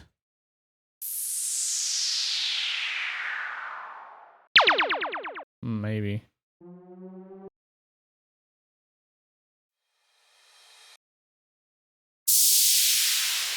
Oh, that's a cool sound. Maybe I'm going to use that at some points too. Maybe with that impact back here. Unwarp that. Bring it back here. Oh, God. What's going on? Why did it decide to take up half the room?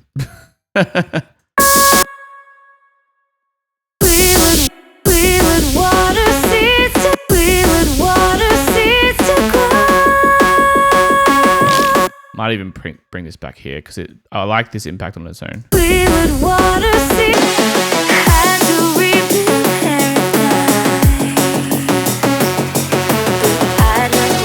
Cool sound. I might just need to get a bit of EQ on it though, because it's a bit bright in the tops.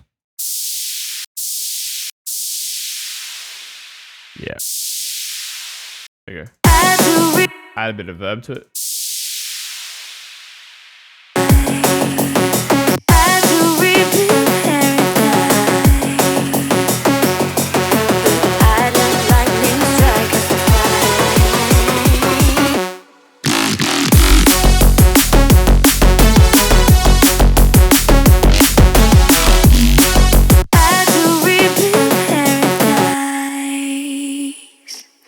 But I'd let lightning strike us twice. Bit more highs, and so it cuts through here on the vocal. I'd let lightning strike us twice.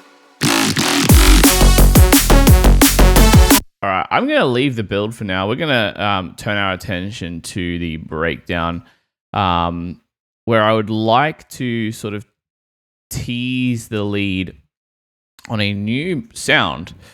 So just grabbing something chill and sort of subtle, I suppose you could say.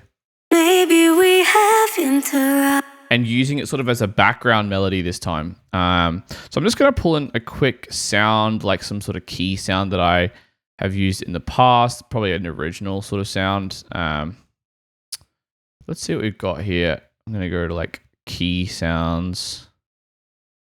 Maybe something like this. Let's see if it works. Okay, nope. I really need to update these. See if this sounds good. Maybe we have interrupted. Maybe I'll add a ton of reverb to it.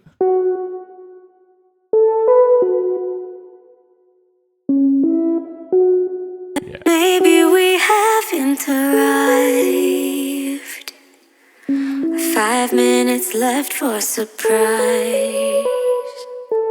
I have almost given up, hoping that. Yeah, I feel like I could even add, honestly, more reverb to it. I'm going to use something like a Supermassive, maybe, by Valhalla, wherever they are at. Let's try a bit of that at the end. Try like some big old reverbs.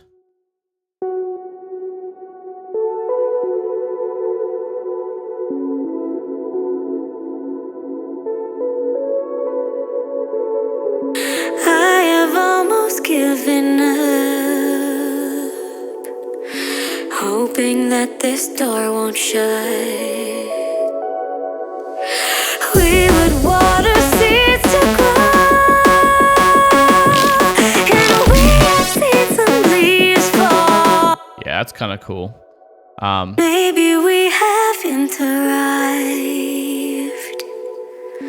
5 minutes left for surprise. Okay, I think we need some sort of piano here as well. So I think I got a cool piano sound. Let's see if we could find it. Instrument, piano.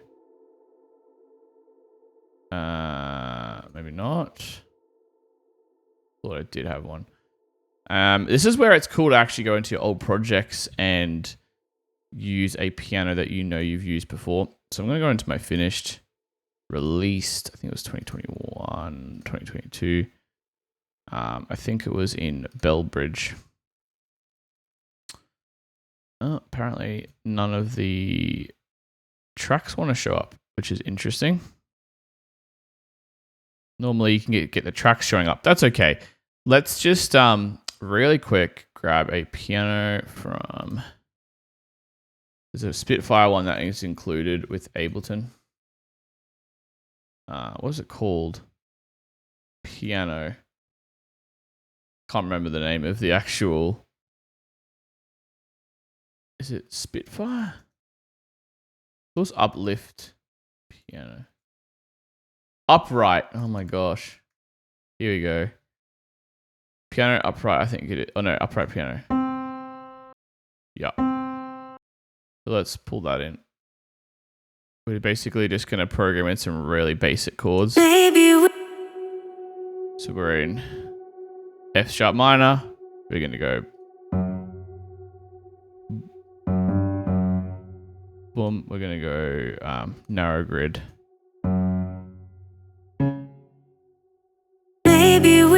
We're going to add in the third up here. Cool. Let's just turn off this for now. So this is okay. Let's just go scale highlighting. Maybe we haven't arrived. Let's go down. Maybe we haven't arrived. Yeah. 5 minutes left for surprise. I have almost given up. And then we can have a little chord jump here. There we go. Hoping that this door won't shut. Cool. That's sounding good. Let's go on the pad mode. Ball. We're gonna bring the velocity down. More soft. Humanize it a bit with the note start points. Yeah. Yeah. We're gonna add a bit of I think the velocity randomizer is now down here, right? Yeah. Humanness. Man, this stuff used to take me ages to do before, but now you can actually sort of do it really easily. Remove the attack so it's more straight up. There you go. More verb on the send. EQ to get the lows out.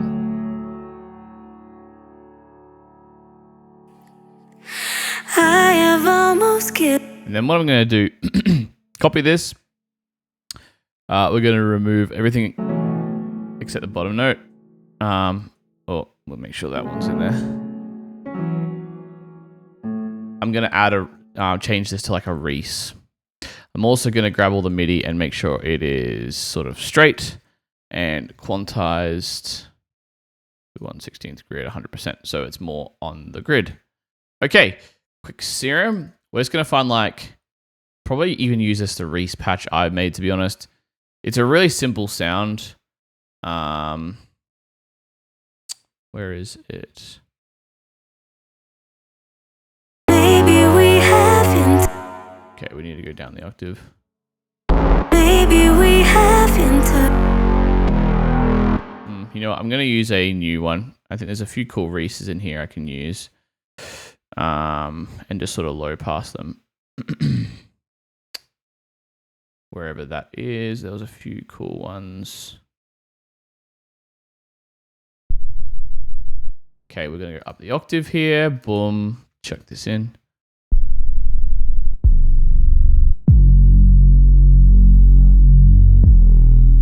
Maybe we haven't arrived.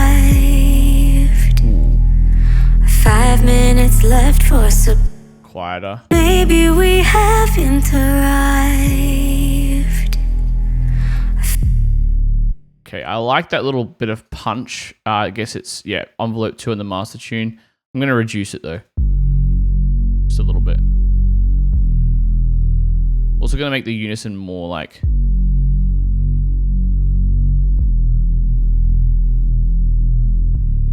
Yeah, there we go. Detuned a bit. Arrived.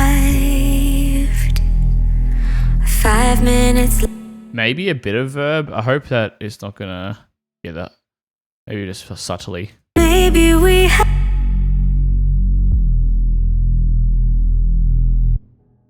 Okay, I'll have the reverb on that.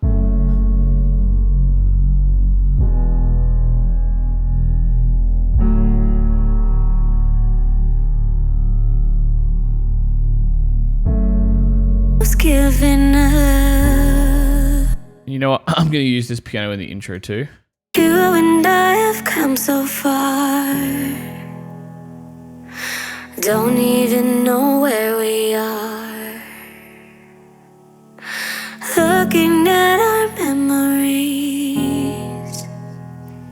The future never looked like this. This one can come back a little bit. Then here, Maybe we I'm going to do the top note. Maybe we haven't arrived. Maybe we haven't arrived. 5 minutes left for Just sort of bit of a top note variation.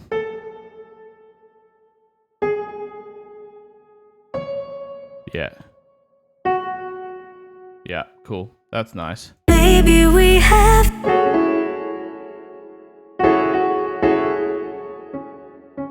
Put that back up a bit. Maybe we haven't arrived. 5 minutes left for surprise. I have almost given up, hoping that this door won't shut. We would water seeds. Okay, so we need to sort of bridge these two sections because this is so ambient right now. So I think if I could have some sort of energy building in the breakdown here, even if it's just like one of these lifters or something. Yeah, we're gonna copy this over here. Maybe we would water seeds. Hoping that this door won't shut. And then I'm gonna, okay, what we're gonna do, this is gonna really help bridge. We're gonna go back to the first chord.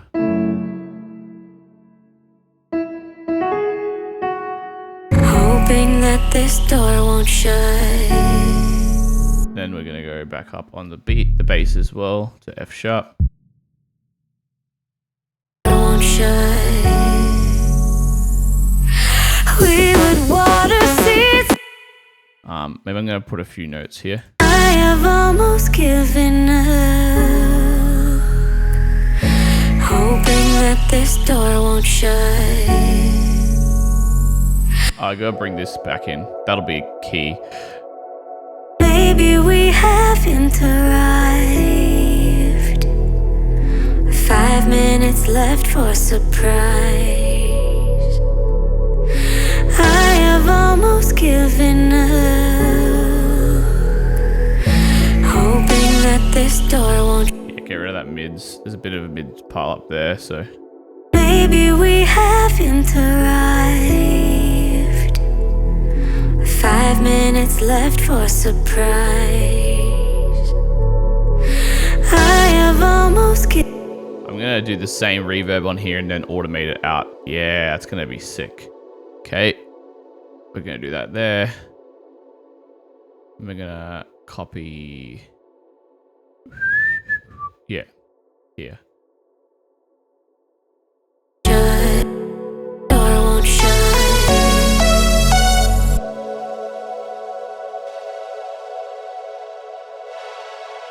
I have almost given up,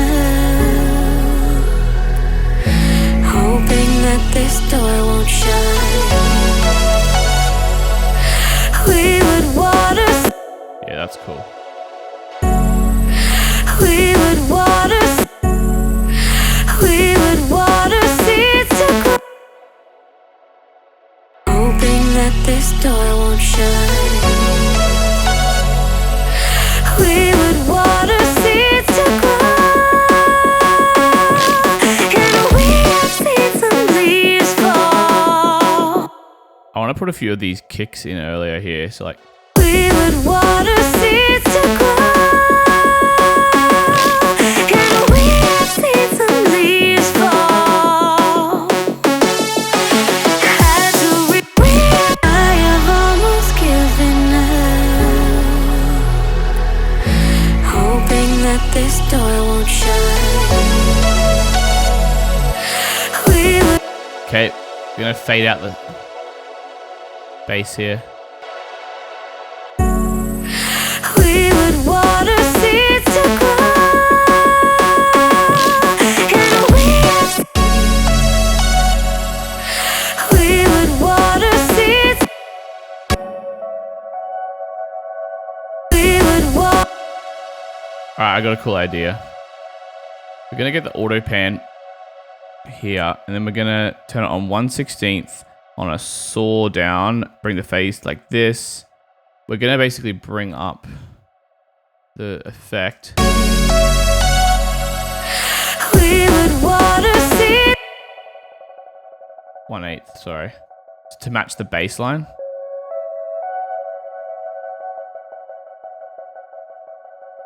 Yeah, and then we're gonna copy that onto the lead, I reckon. Right at the end here. We would water. Yeah, that's sick. We would Maybe even on the upright piano. door won't shut. We would water seeds to grow. Okay, we're gonna copy the sidechain from that to the keys and to the upright piano. Because why not? Just the bass in case. We would water seeds to grow. Okay, we're gonna use this snare fill here as like a little bit of a. We would water seeds. I think we need a bit more of a riser maybe as well. I know we've got a few.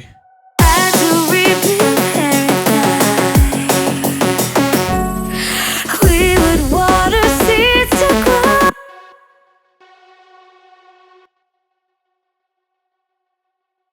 Giving up. We would water seeds to grow. Bring that start point out a bit more so there's a bit more of a natural tail ending. Okay. We would water seeds to grow. We would water seeds to grow, and we have seen some leaves fall. Might have a bit of a fade in on this bass. We would water seeds. We would water seeds. We would water seeds to grow, and we have seen some leaves fall. Had to rebuild. Wondering. It might seem silly to pull the vocal out completely here, but I might.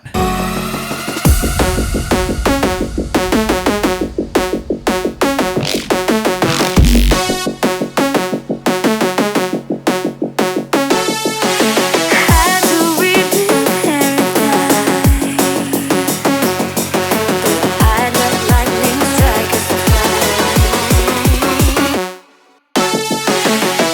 Maybe at least... We would water seeds to grow, and we have seen some leaves fall. Do you know what I could do is actually grab like the EQ, create a little bandpass effect just for the vocal here, because I do like it here, but I don't like it being so full. I want it to kind of highlight the lead. We would water seeds to grow, and we have seen some leaves fall.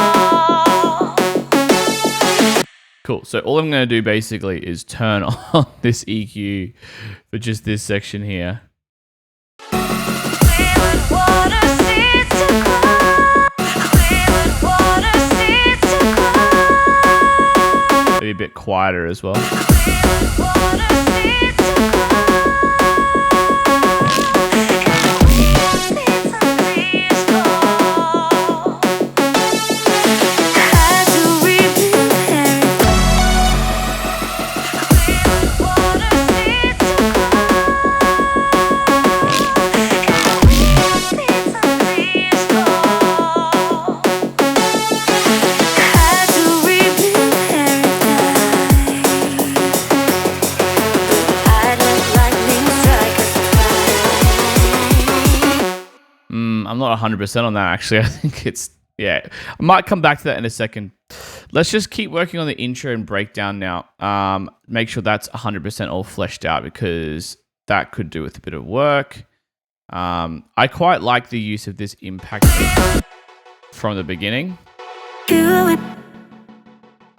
and I have come so far.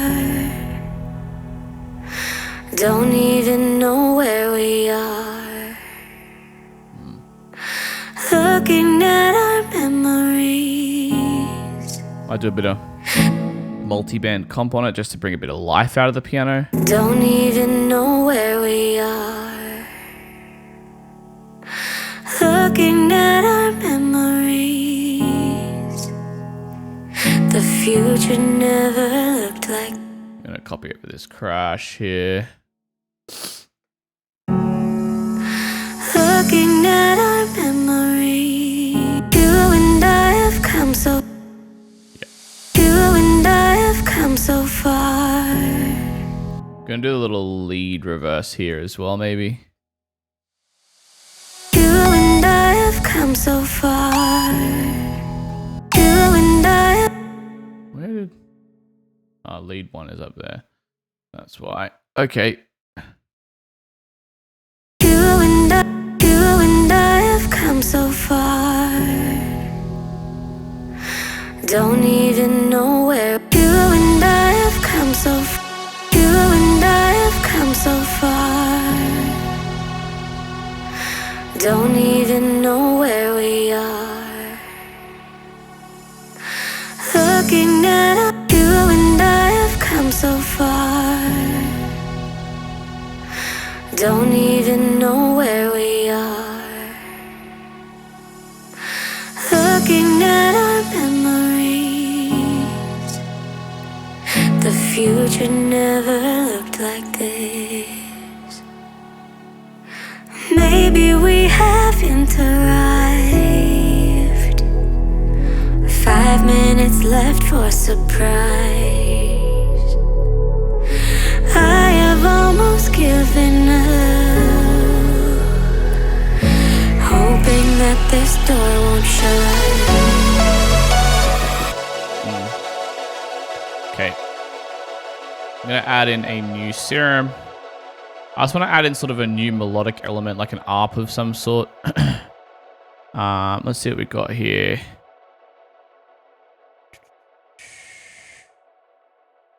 Maybe like we'll grab a key sound or something.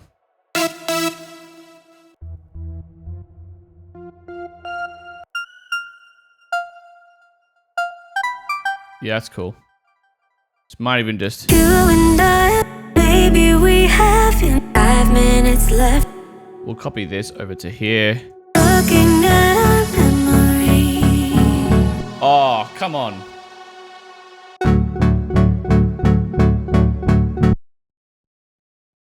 Okay, so we have to use that there now. Basically, it's a must. Maybe we haven't arrived. 5 minutes.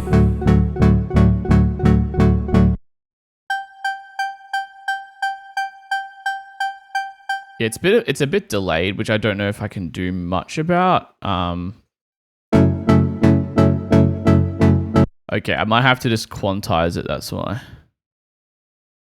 And then sort of make the velocity all the same. Arrived. 5 minutes left for surprise. Why did it not apply that to all of them? Transform. End start point. Trying to quantize all these notes and it just doesn't want to. Okay. Maybe we'll go 1/8. Maybe that's or 1/4. There we go. Maybe we haven't arrived. 5 minutes left for surprise. I'm gonna grab an auto filter here. Maybe we haven't arrived. 5 minutes left for surprise. Maybe we'll do a bit of volume automation so it gets louder as it gets on. Maybe we haven't arrived.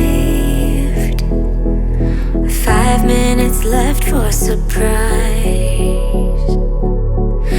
I have almost given up.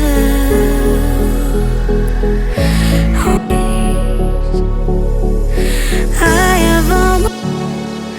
Maybe we haven't arrived. 5 minutes left for surprise. I have almost given up, hoping that this door won't shut.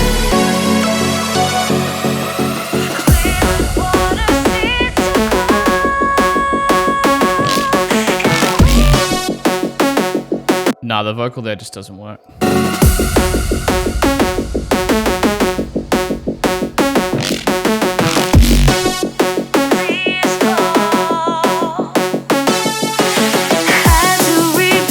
Okay, I rarely do this. I'm going to copy the build an extra 4 bars. I never do this. But what I want to do is I want to basically give the impact of that lead ARP coming in. I'm going to get rid of those. Just got to clean up a few things. Crash. Yeah, I just want the continuity to really flow in this section, and it's currently not. So yeah.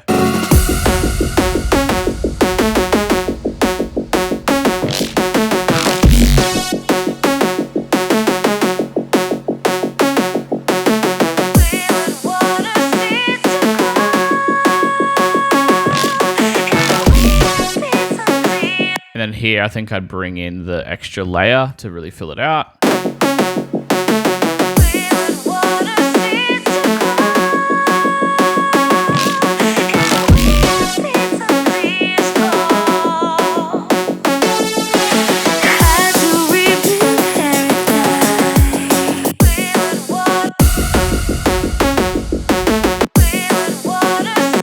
This bass and the other bass are phasing at the moment, which is a bit annoying.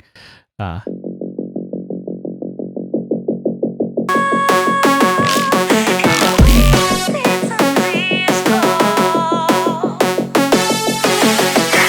going to get rid of those growls in the first one because we don't really need those, to be honest.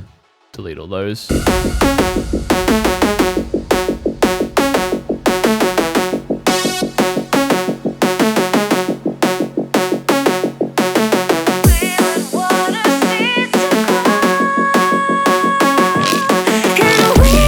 Get rid of the EQ there, don't need that anymore.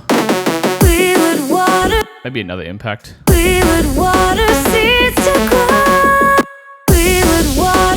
This time with that.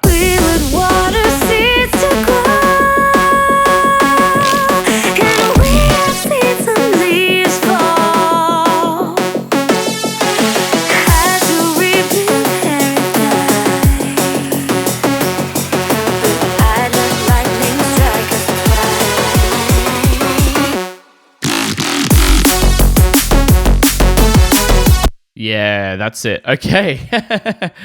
I'm really liking this. Let's just go through a final sort of sweep through the full arrangement. I just want to see if there's any sort of major elements, major automations, transitions, and stuff like that to smooth out. We can worry about mixing in a second, but I just want to listen from the beginning. Ignoring this reverb tail. You and I have come so far. Get rid of that. You and I have come so far. Or if we're going to move it anywhere, we've got to move it over here. You and I have come so far. Don't even know where we are. Looking at our memories. The future never looked like this. Keys have a few low mid sort of things that I want to get rid of. Not that one. Upright piano. Yeah, like here. Maybe a bit of a high boost. Looking at our memories. The future never looked like this. Maybe we haven't arrived. 5 minutes left for surprise. I have almost. Start this quieter. Maybe we haven't arrived. 5 minutes left for surprise. I have almost given up, hoping that this door won't shut. Copy this to the piano here.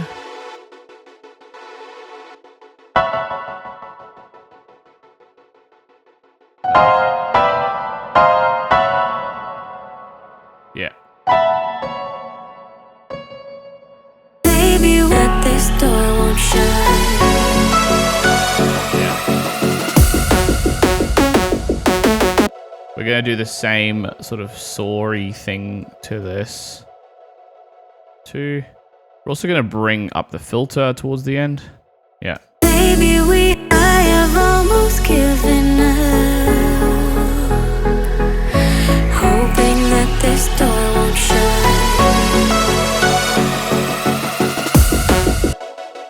Get the high pass in there at the end.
Yeah, that sounds good.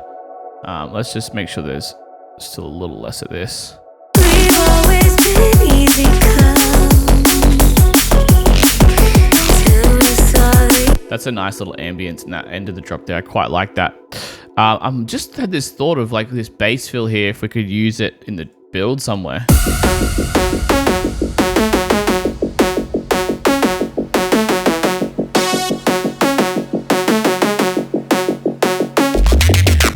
We would water seeds to grow,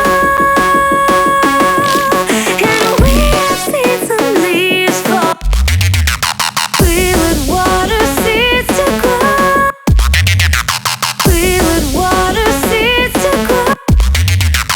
We would water seeds to grow.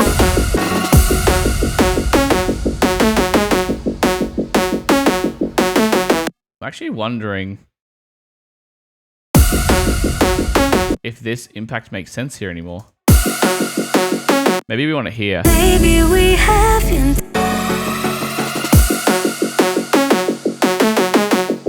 Maybe we have no symbol. I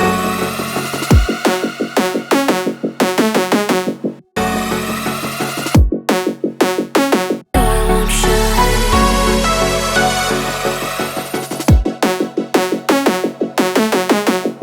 Yeah, I think we want to sort of, for that section, mute all these. Like this, boom, boom, boom. Not that I think the sub will need it, but that as well, and then this as well. Yeah, just so we have more impact, right? Yeah. This door won't shut.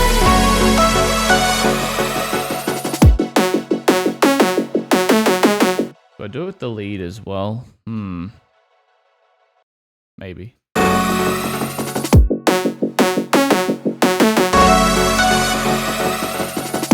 Hoping that this door won't shut.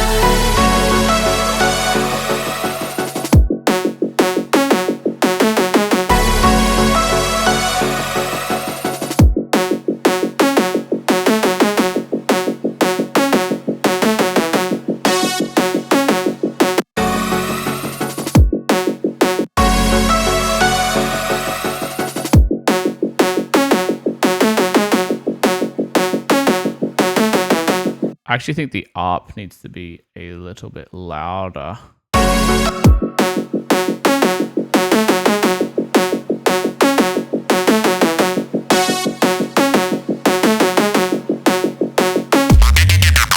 We would water seeds to grow, and we have seen some leaves fall.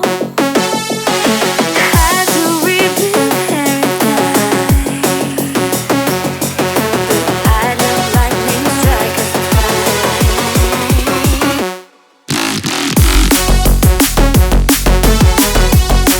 Yeah, I'm pretty happy with this. This is sounding really good. Last thing I want to add before we get to the mix and master is I just want to add some texture in the background, like some chimes of some sort.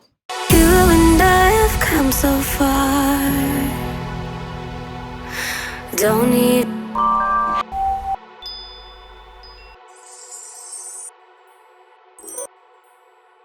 Yeah, like something like this, maybe. You and I have come so far. Don't even know where we are.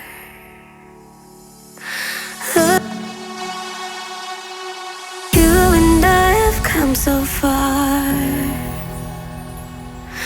Don't. I'll even pitch it down a bit. You and I.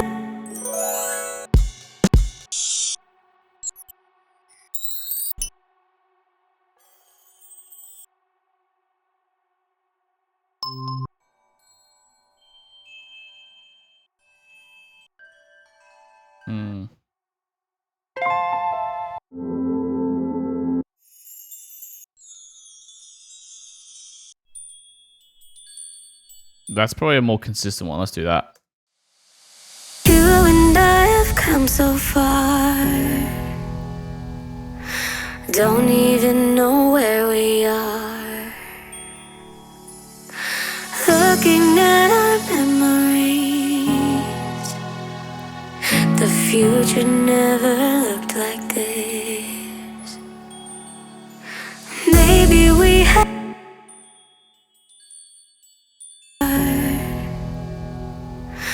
Don't even know where we are.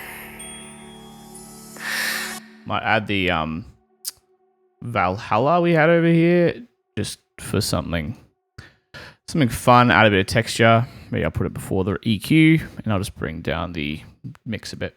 You and I have come so far. Don't even know where we are. Looking at our memories, the future never looked like this. Maybe we haven't arrived. 5 minutes left for surprise. I have almost given up, hoping that this door won't shut.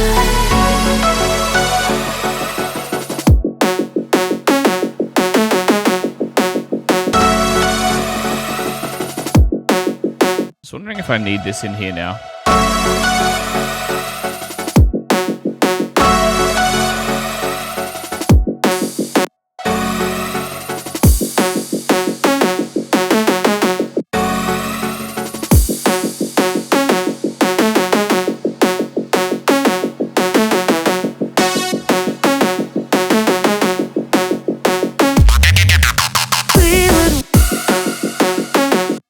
Turn this down here, maybe reintroduce it.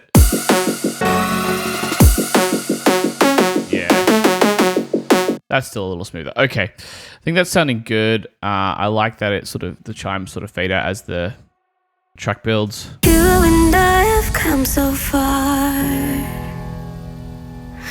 Don't even know where we are. Maybe we haven't arrived. 5 minutes left for surprise. I have almost given up, hoping that this door won't shut. Oh, that's perfect. Okay, let's just get all of our sidechains started in here as well really quick. Wondering if I could do like some ghost sidechains here right before the build. Hoping that this door won't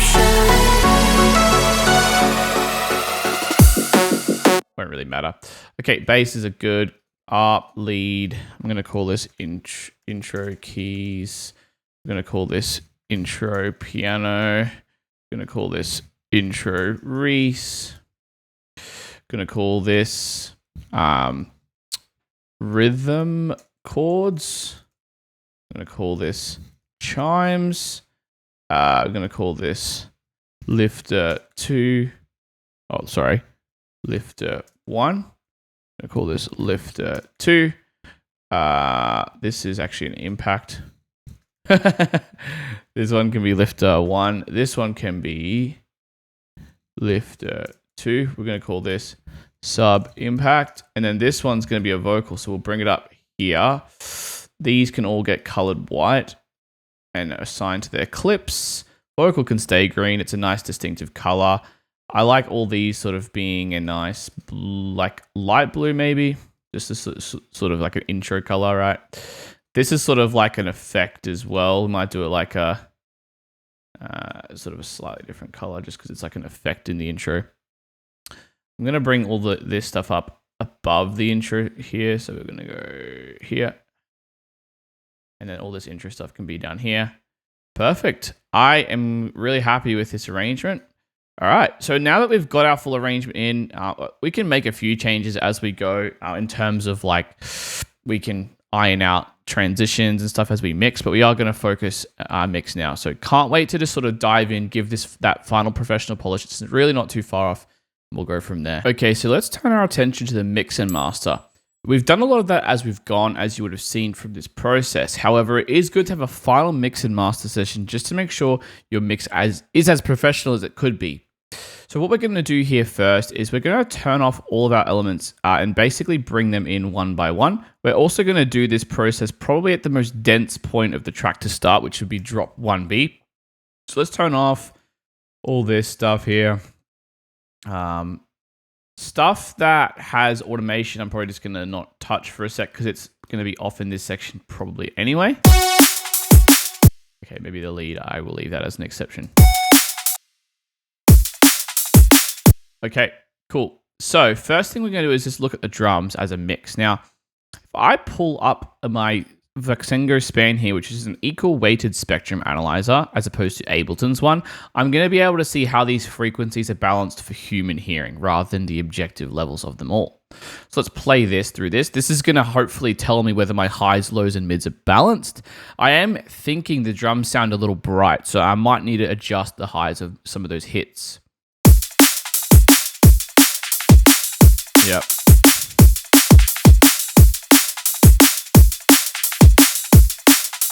Okay, so I'm definitely getting a lot of high end there. So what I'm going to do is just chuck on a very quick, and I might be actually, we might have to go into the individual hits, but I'm just going to start with a high shelf on the tops here.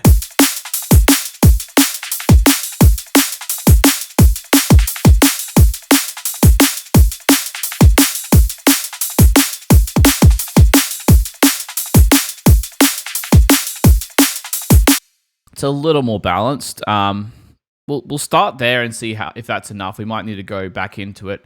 Apart from that, though, my only concern is that some of the hats that align to some of the main hits, like this open hat, might be just a touch loud. We're just going to pull in an EQ as well, just in case. It doesn't really have any high end. Doesn't matter. Just going to pull that a little bit into the background.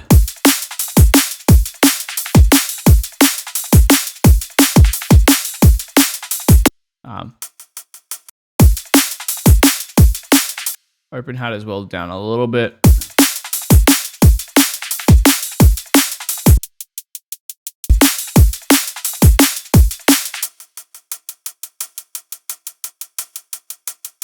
This hat loop here might just need a bit of tops to balance it out with the other one.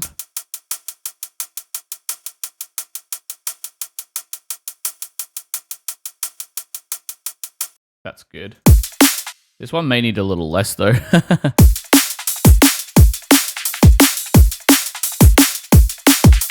I'm also going to pull them down again just a little bit. We want to create more space for that main kick and snare, right? That's always the aim with everything we're doing here.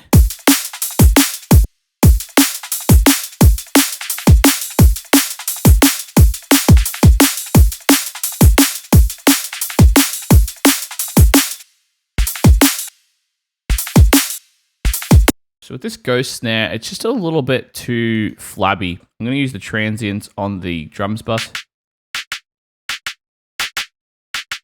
Make it a little snappier. That's nice.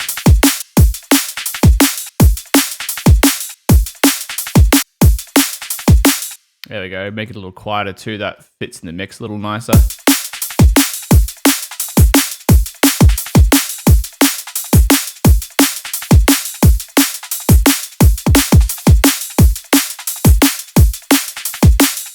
This.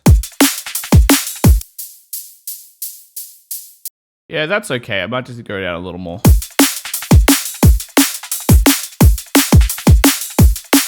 We may even, you know what, add a little bit of side chain on that hat here, just very subtle. Like I'm talking a tiny amount.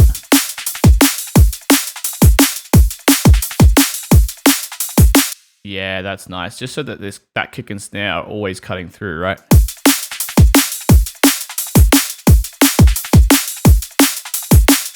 Switch this to a Pro L2 instead of a glue compressor.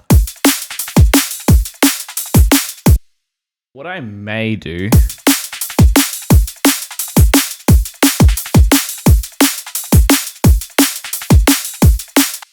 I might just do a quick bit of gain staging here so that we get a little less gain in the utility, in the limiter, sorry. And then I'm going to do it 2 dB out of there just to compensate, right?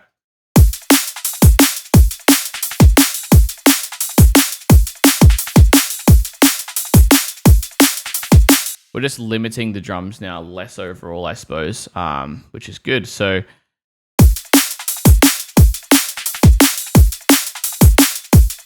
Yeah, it's just catching the peaks. I'm really happy with that. And in this section, now here I might go to the snare. I have a third-party plugin. I'm probably going to balance this out in the final version, but I need to do a bit of transient shaping on the snare because I don't like to use the drums bus for my main hits because it's a bit dirty sounding. This is a really accurate, clean sounding transient shaper, and this main snare just needs a bit more punch.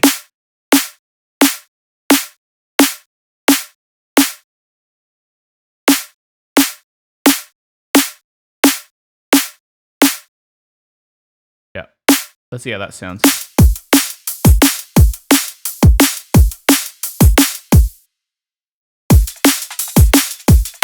Before.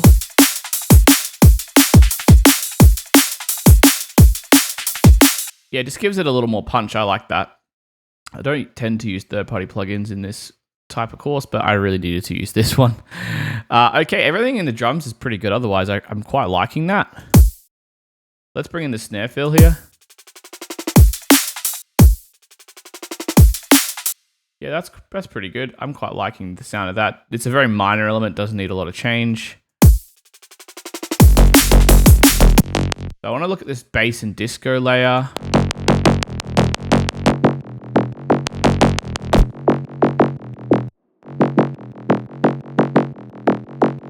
I'm going to high pass the disco layer more so there's less conflict with the main bass.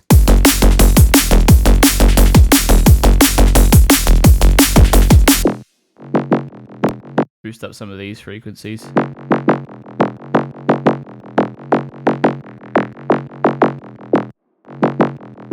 Nice. Might boost up some of the tops of this one as well. Yeah, that's nice.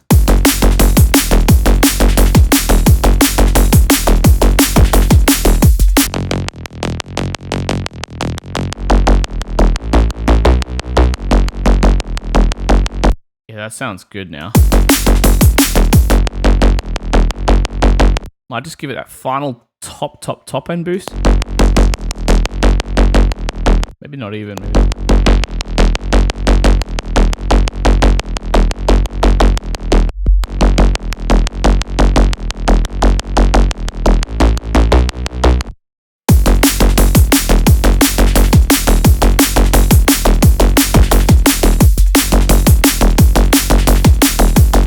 I like that. Okay, I'm pretty happy. I don't think we really needed to do much else.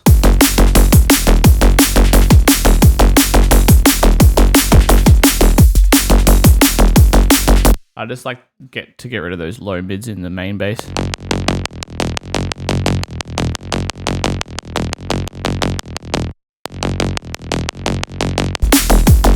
Got to be careful with the amount though. Sounding good. Okay, we'll leave it at that. Bit more multi-band. Why not? Okay, let's bring in the bass fill. Bit quieter so there's more impact on the next bass.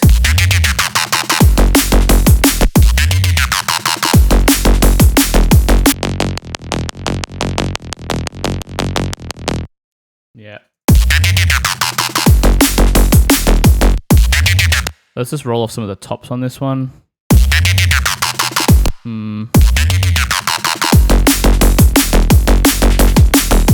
going to add a bit of stereo to my bass group. Yeah, now it really cuts through. Gives it more like impact between those bass fills.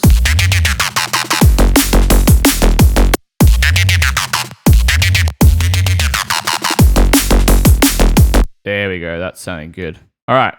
Next one. That could go down a little bit.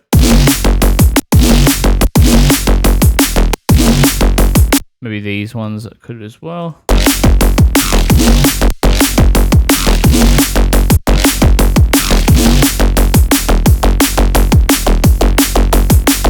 Generally, these were meant to be muted here.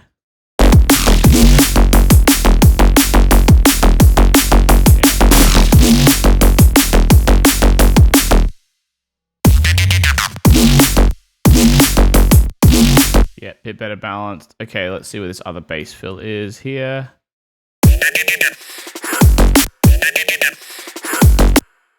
Okay, bringing the growls on.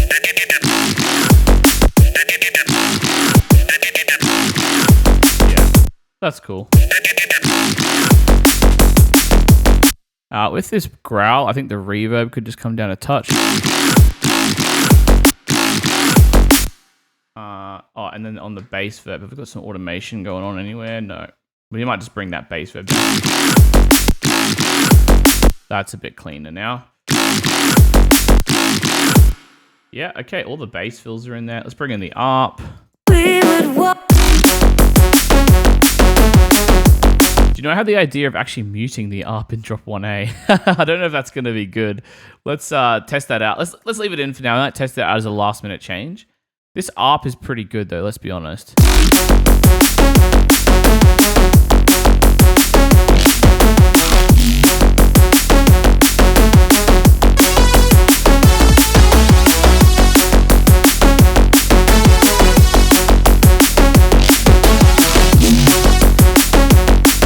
So these are pretty good. The amount of stereo on this ARP is less than this.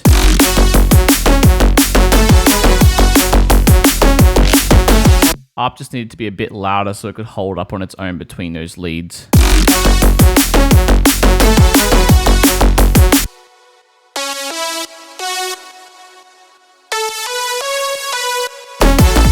Just getting the high-end air match to the ARP.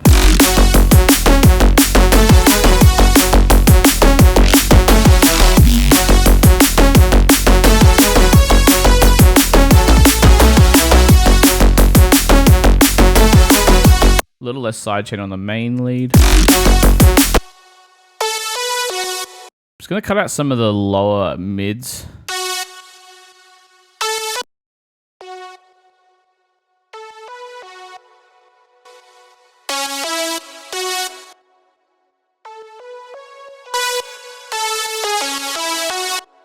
Yeah.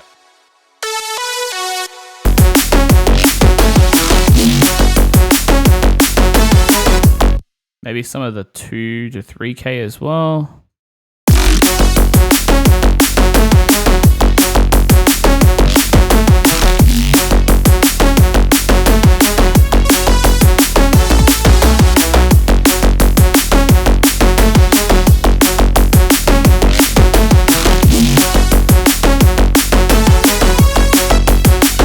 Actually 4 to 5 even. It's just really harsh around there, and it's creating this, like, probably from the distortion as well. Might even chuck this after the overdrive.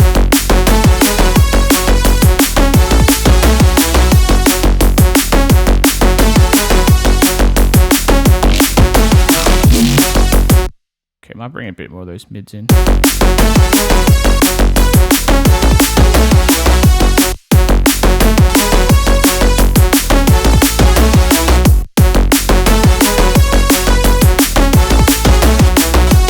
I actually want a little more of the fundamental. Okay, that's opposite of what I wanted before. That's sounding good now. Little reverse. A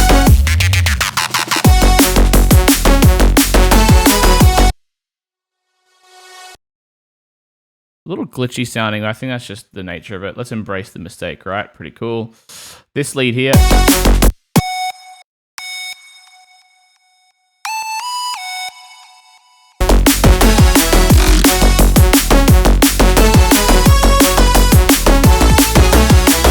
Let's bring it down even more.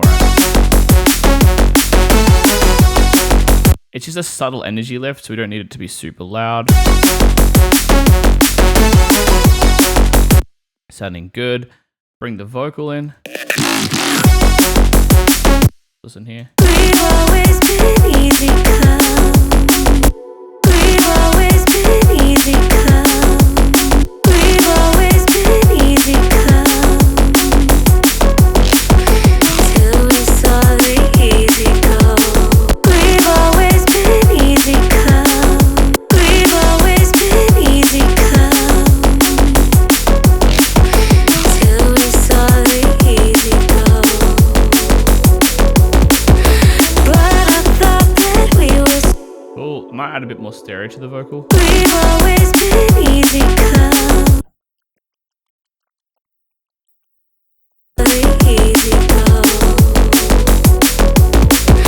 But I thought that Let's sidechain. we've always been easy come. We've always been easy come.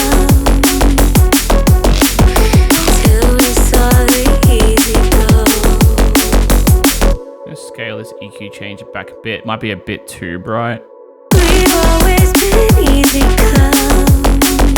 Vocal up overall. We've always been easy come. Till we saw the easy. Get some more of those lows out on these keys. We've al- Till we saw the easy go. But I thought that we were strong. Learn something. Cool. I'm gonna grab all the impacts and effects and stuff, group them together.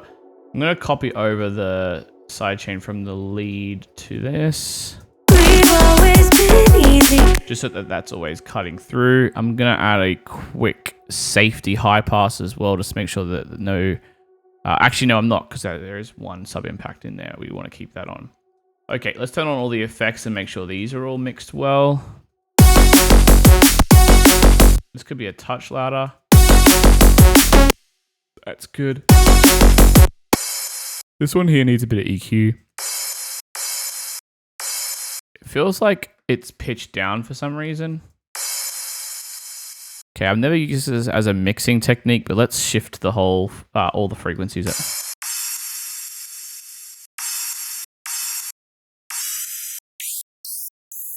Maybe not. Maybe let's add like some redux or something just to make it a little more special sounding. Why not? Add some digital. Add a bit of control. Why not add a bit of digital sort of crush in there? Turn it up. I pass it more.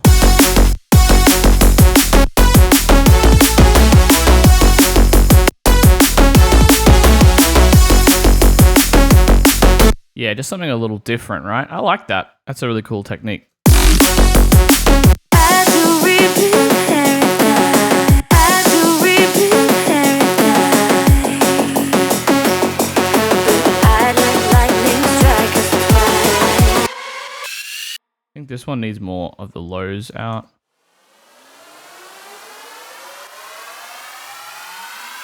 This one maybe too. Don't want none of that low end conflict.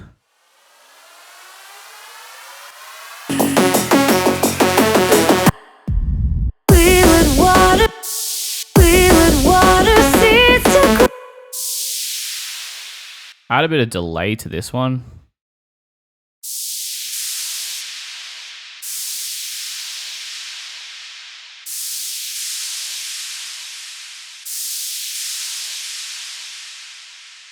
Yeah, nice. Bit more reverb. Maybe a bit of ping pong. Seeds to grow. We would water seeds to grow. Yeah, that's really nice. We would water seeds to grow. That one's already got no low end.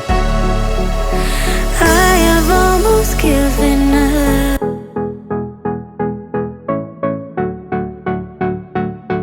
I think that one's pretty good in terms of mixing. This Reese, good volume. Yeah. It's left for surprise. I have almost given up.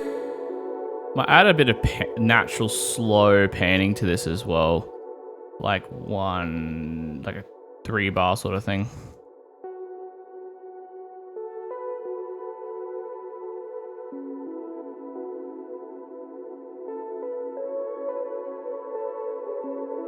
That's nice. Maybe we haven't arrived.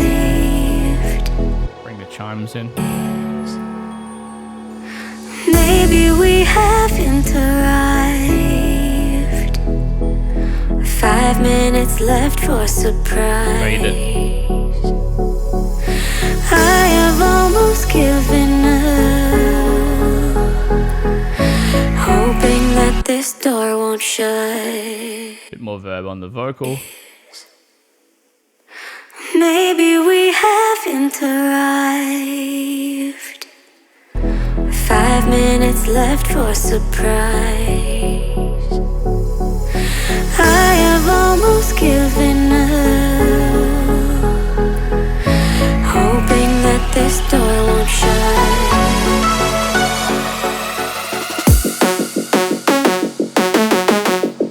Could be a little quieter, I reckon.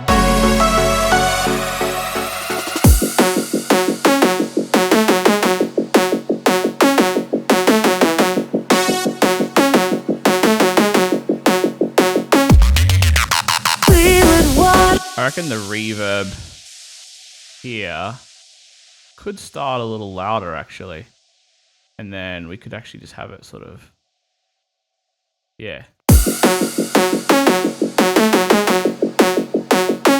Yeah, fill it out a bit more. That's great. A little bit more reverb sometimes is the answer to filling something out, which is awesome. Okay, I think that's it. Make sure there's just a bit of sidechain here. Listen to the build with that more sidechain dialed in now.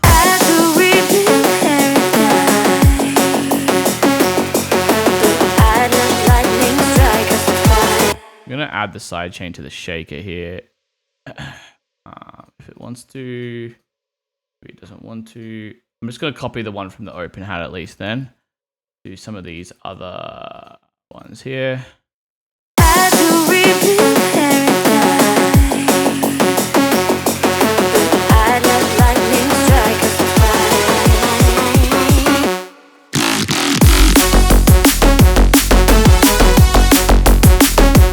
I reckon a bit more drums.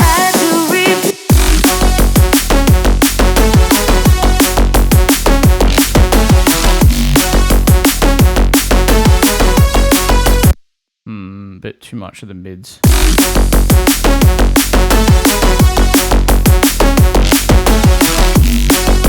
Okay, because I've taken over the fader with the volume there, I'm going to add an extra dB on the EQ here.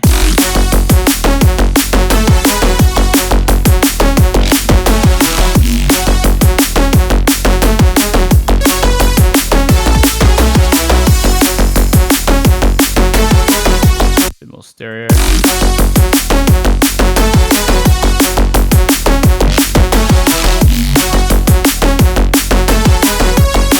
All right, that's pretty much it for the mix, to be honest. Wondering if we need a really tiny amount of drums verb.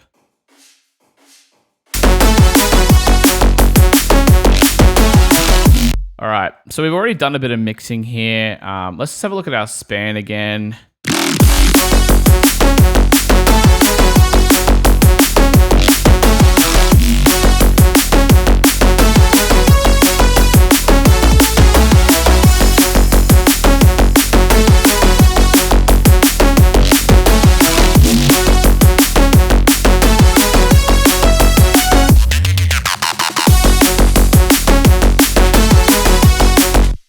So I think we need a bit more of the lead in the mid. So what I do is I have this trick where I take a utility, I put it in a group, I add another chain, and then on this one I make it mono, and then I just blend in the amount of the mono one as I want to add more mid channel.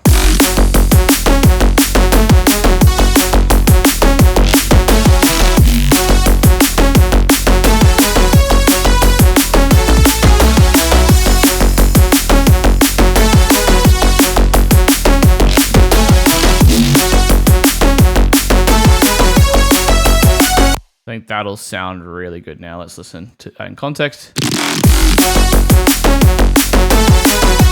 Yeah. Solves any overly wide thing, right? Just a bit of that mid channel being brought in.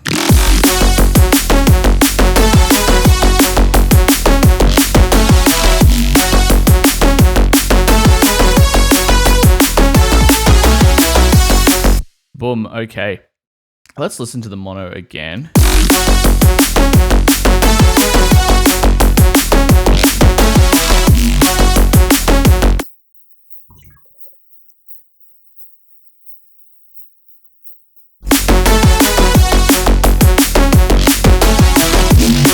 I think the main snare hit needs some stereo.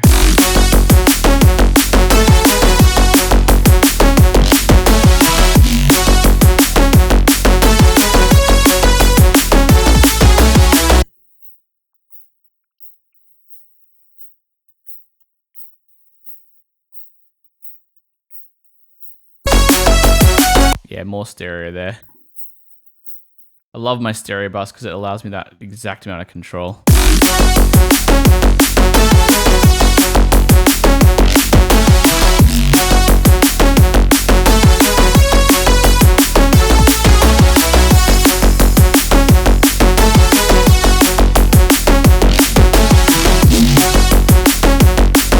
So what I may do is I got K clip here. I may clip a little bit right before here. I'm going to link these two together. So I give it a bit of headroom.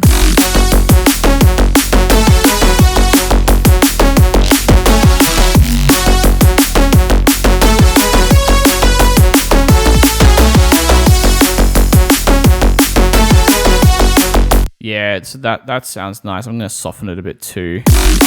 So this is just taming off any transients before we're going into our limiter.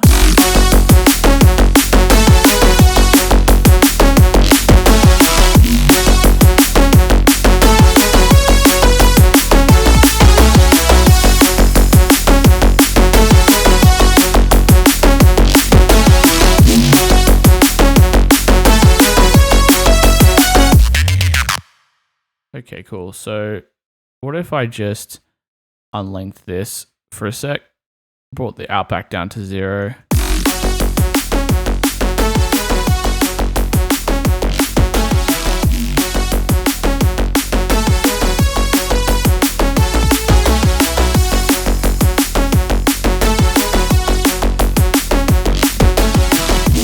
That's probably a good spot to clip it there, and then we boost it up on here for the rest. Turn back on oversampling times 2 should be fine for this video.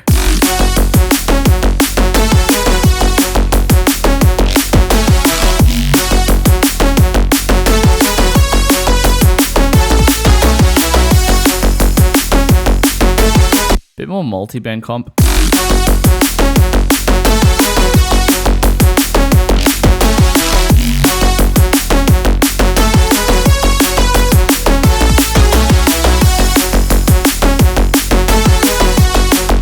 Okay, that sounds really good. And then, yeah, we might even, just to get that extra super loud dance floor energy, we might bring in one more K clip after the limiter and just give it that final half a dB push, right? This is perfect often for that final little bit.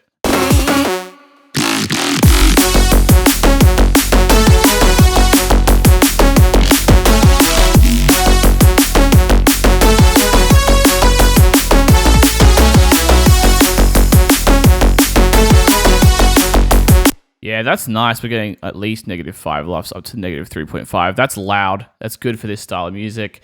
Let's just double check it against our reference. Energy and motion.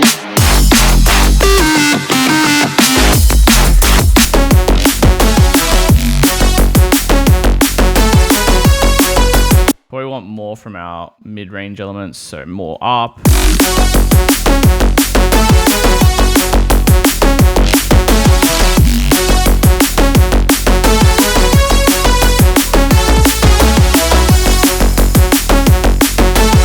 More from our main bass layers here.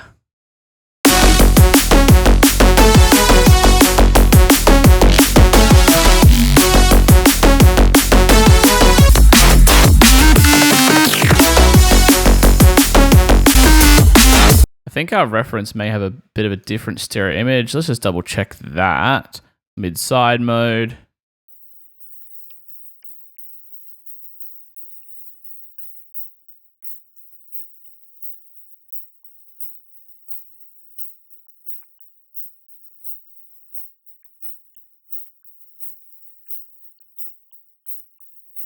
some more of this.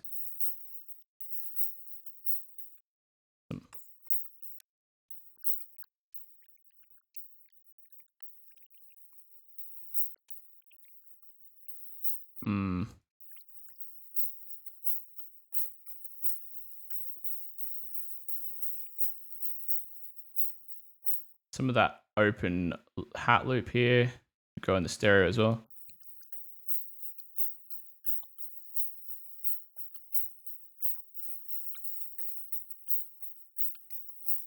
Okay, we're going to do a bit of mid-side EQ on the master here. So we're going to go into mid-side mode. We're going to go to side, and we're just going to sort of bring down.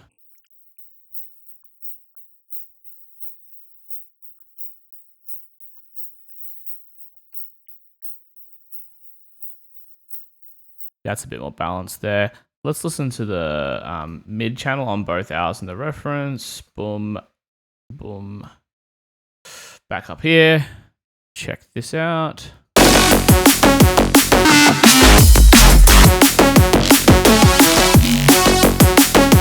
Okay, where did our sub go? Wow, that has disappeared. Ah, because of this. I was like, why did we lose all of our bass? There we go.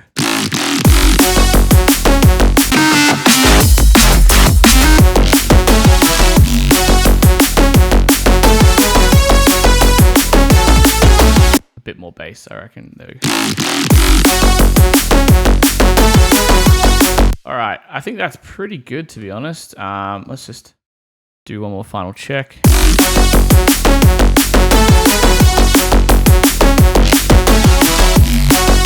Might just bring down the width the tiniest bit.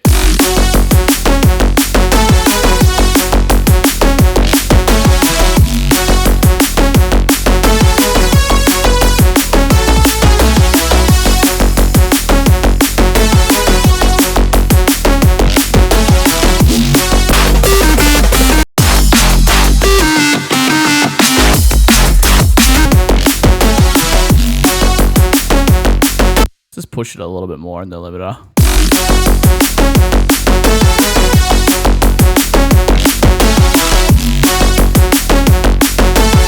Bit of final mastering, general EQ as well.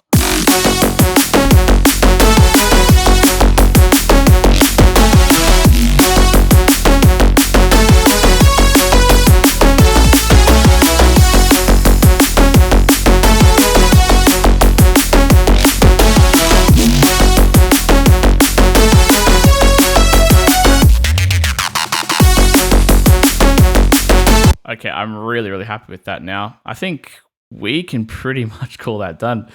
All right, well, that's been quite the journey. Let's listen to the track from beginning to end. We're going to appreciate our final work, turn off the looping. Yeah, let's just do it. This is how to make drum and bass, guys. Before we start that, let's go to the automation on this and just like start it down at the beginning. That could come in over time. You and I, Okay.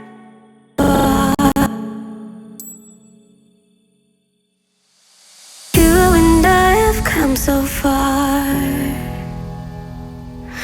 Don't even know where we are. Looking at our memories, the future never looked like this. Maybe we haven't arrived. 5 minutes left for a surprise. I have almost given up, hoping that this door won't shut.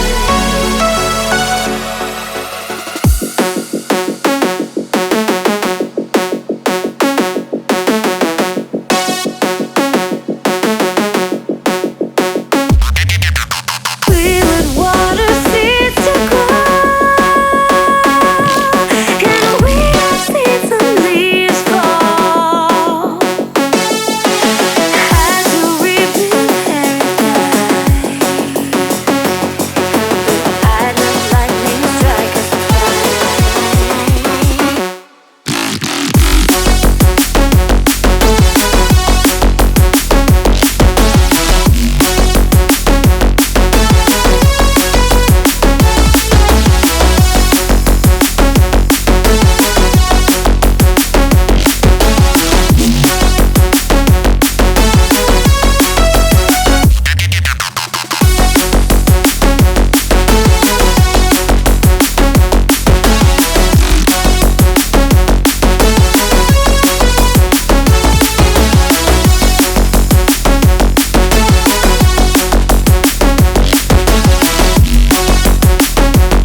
Nice, I'll remove that reverse from the end, but sounds really good, right? Pretty happy with it. Right, that is how to make drum and bass in the style of Subfocus, Metrik, Dimension, those sorts of guys. If you enjoyed this, be sure to grab this project file for free down below in the description. And of course, if you liked this video, we do tons more of this kind of stuff on this channel here at EDMProd, so make sure to like, subscribe, do all that good stuff. And with that, until next time, happy producing.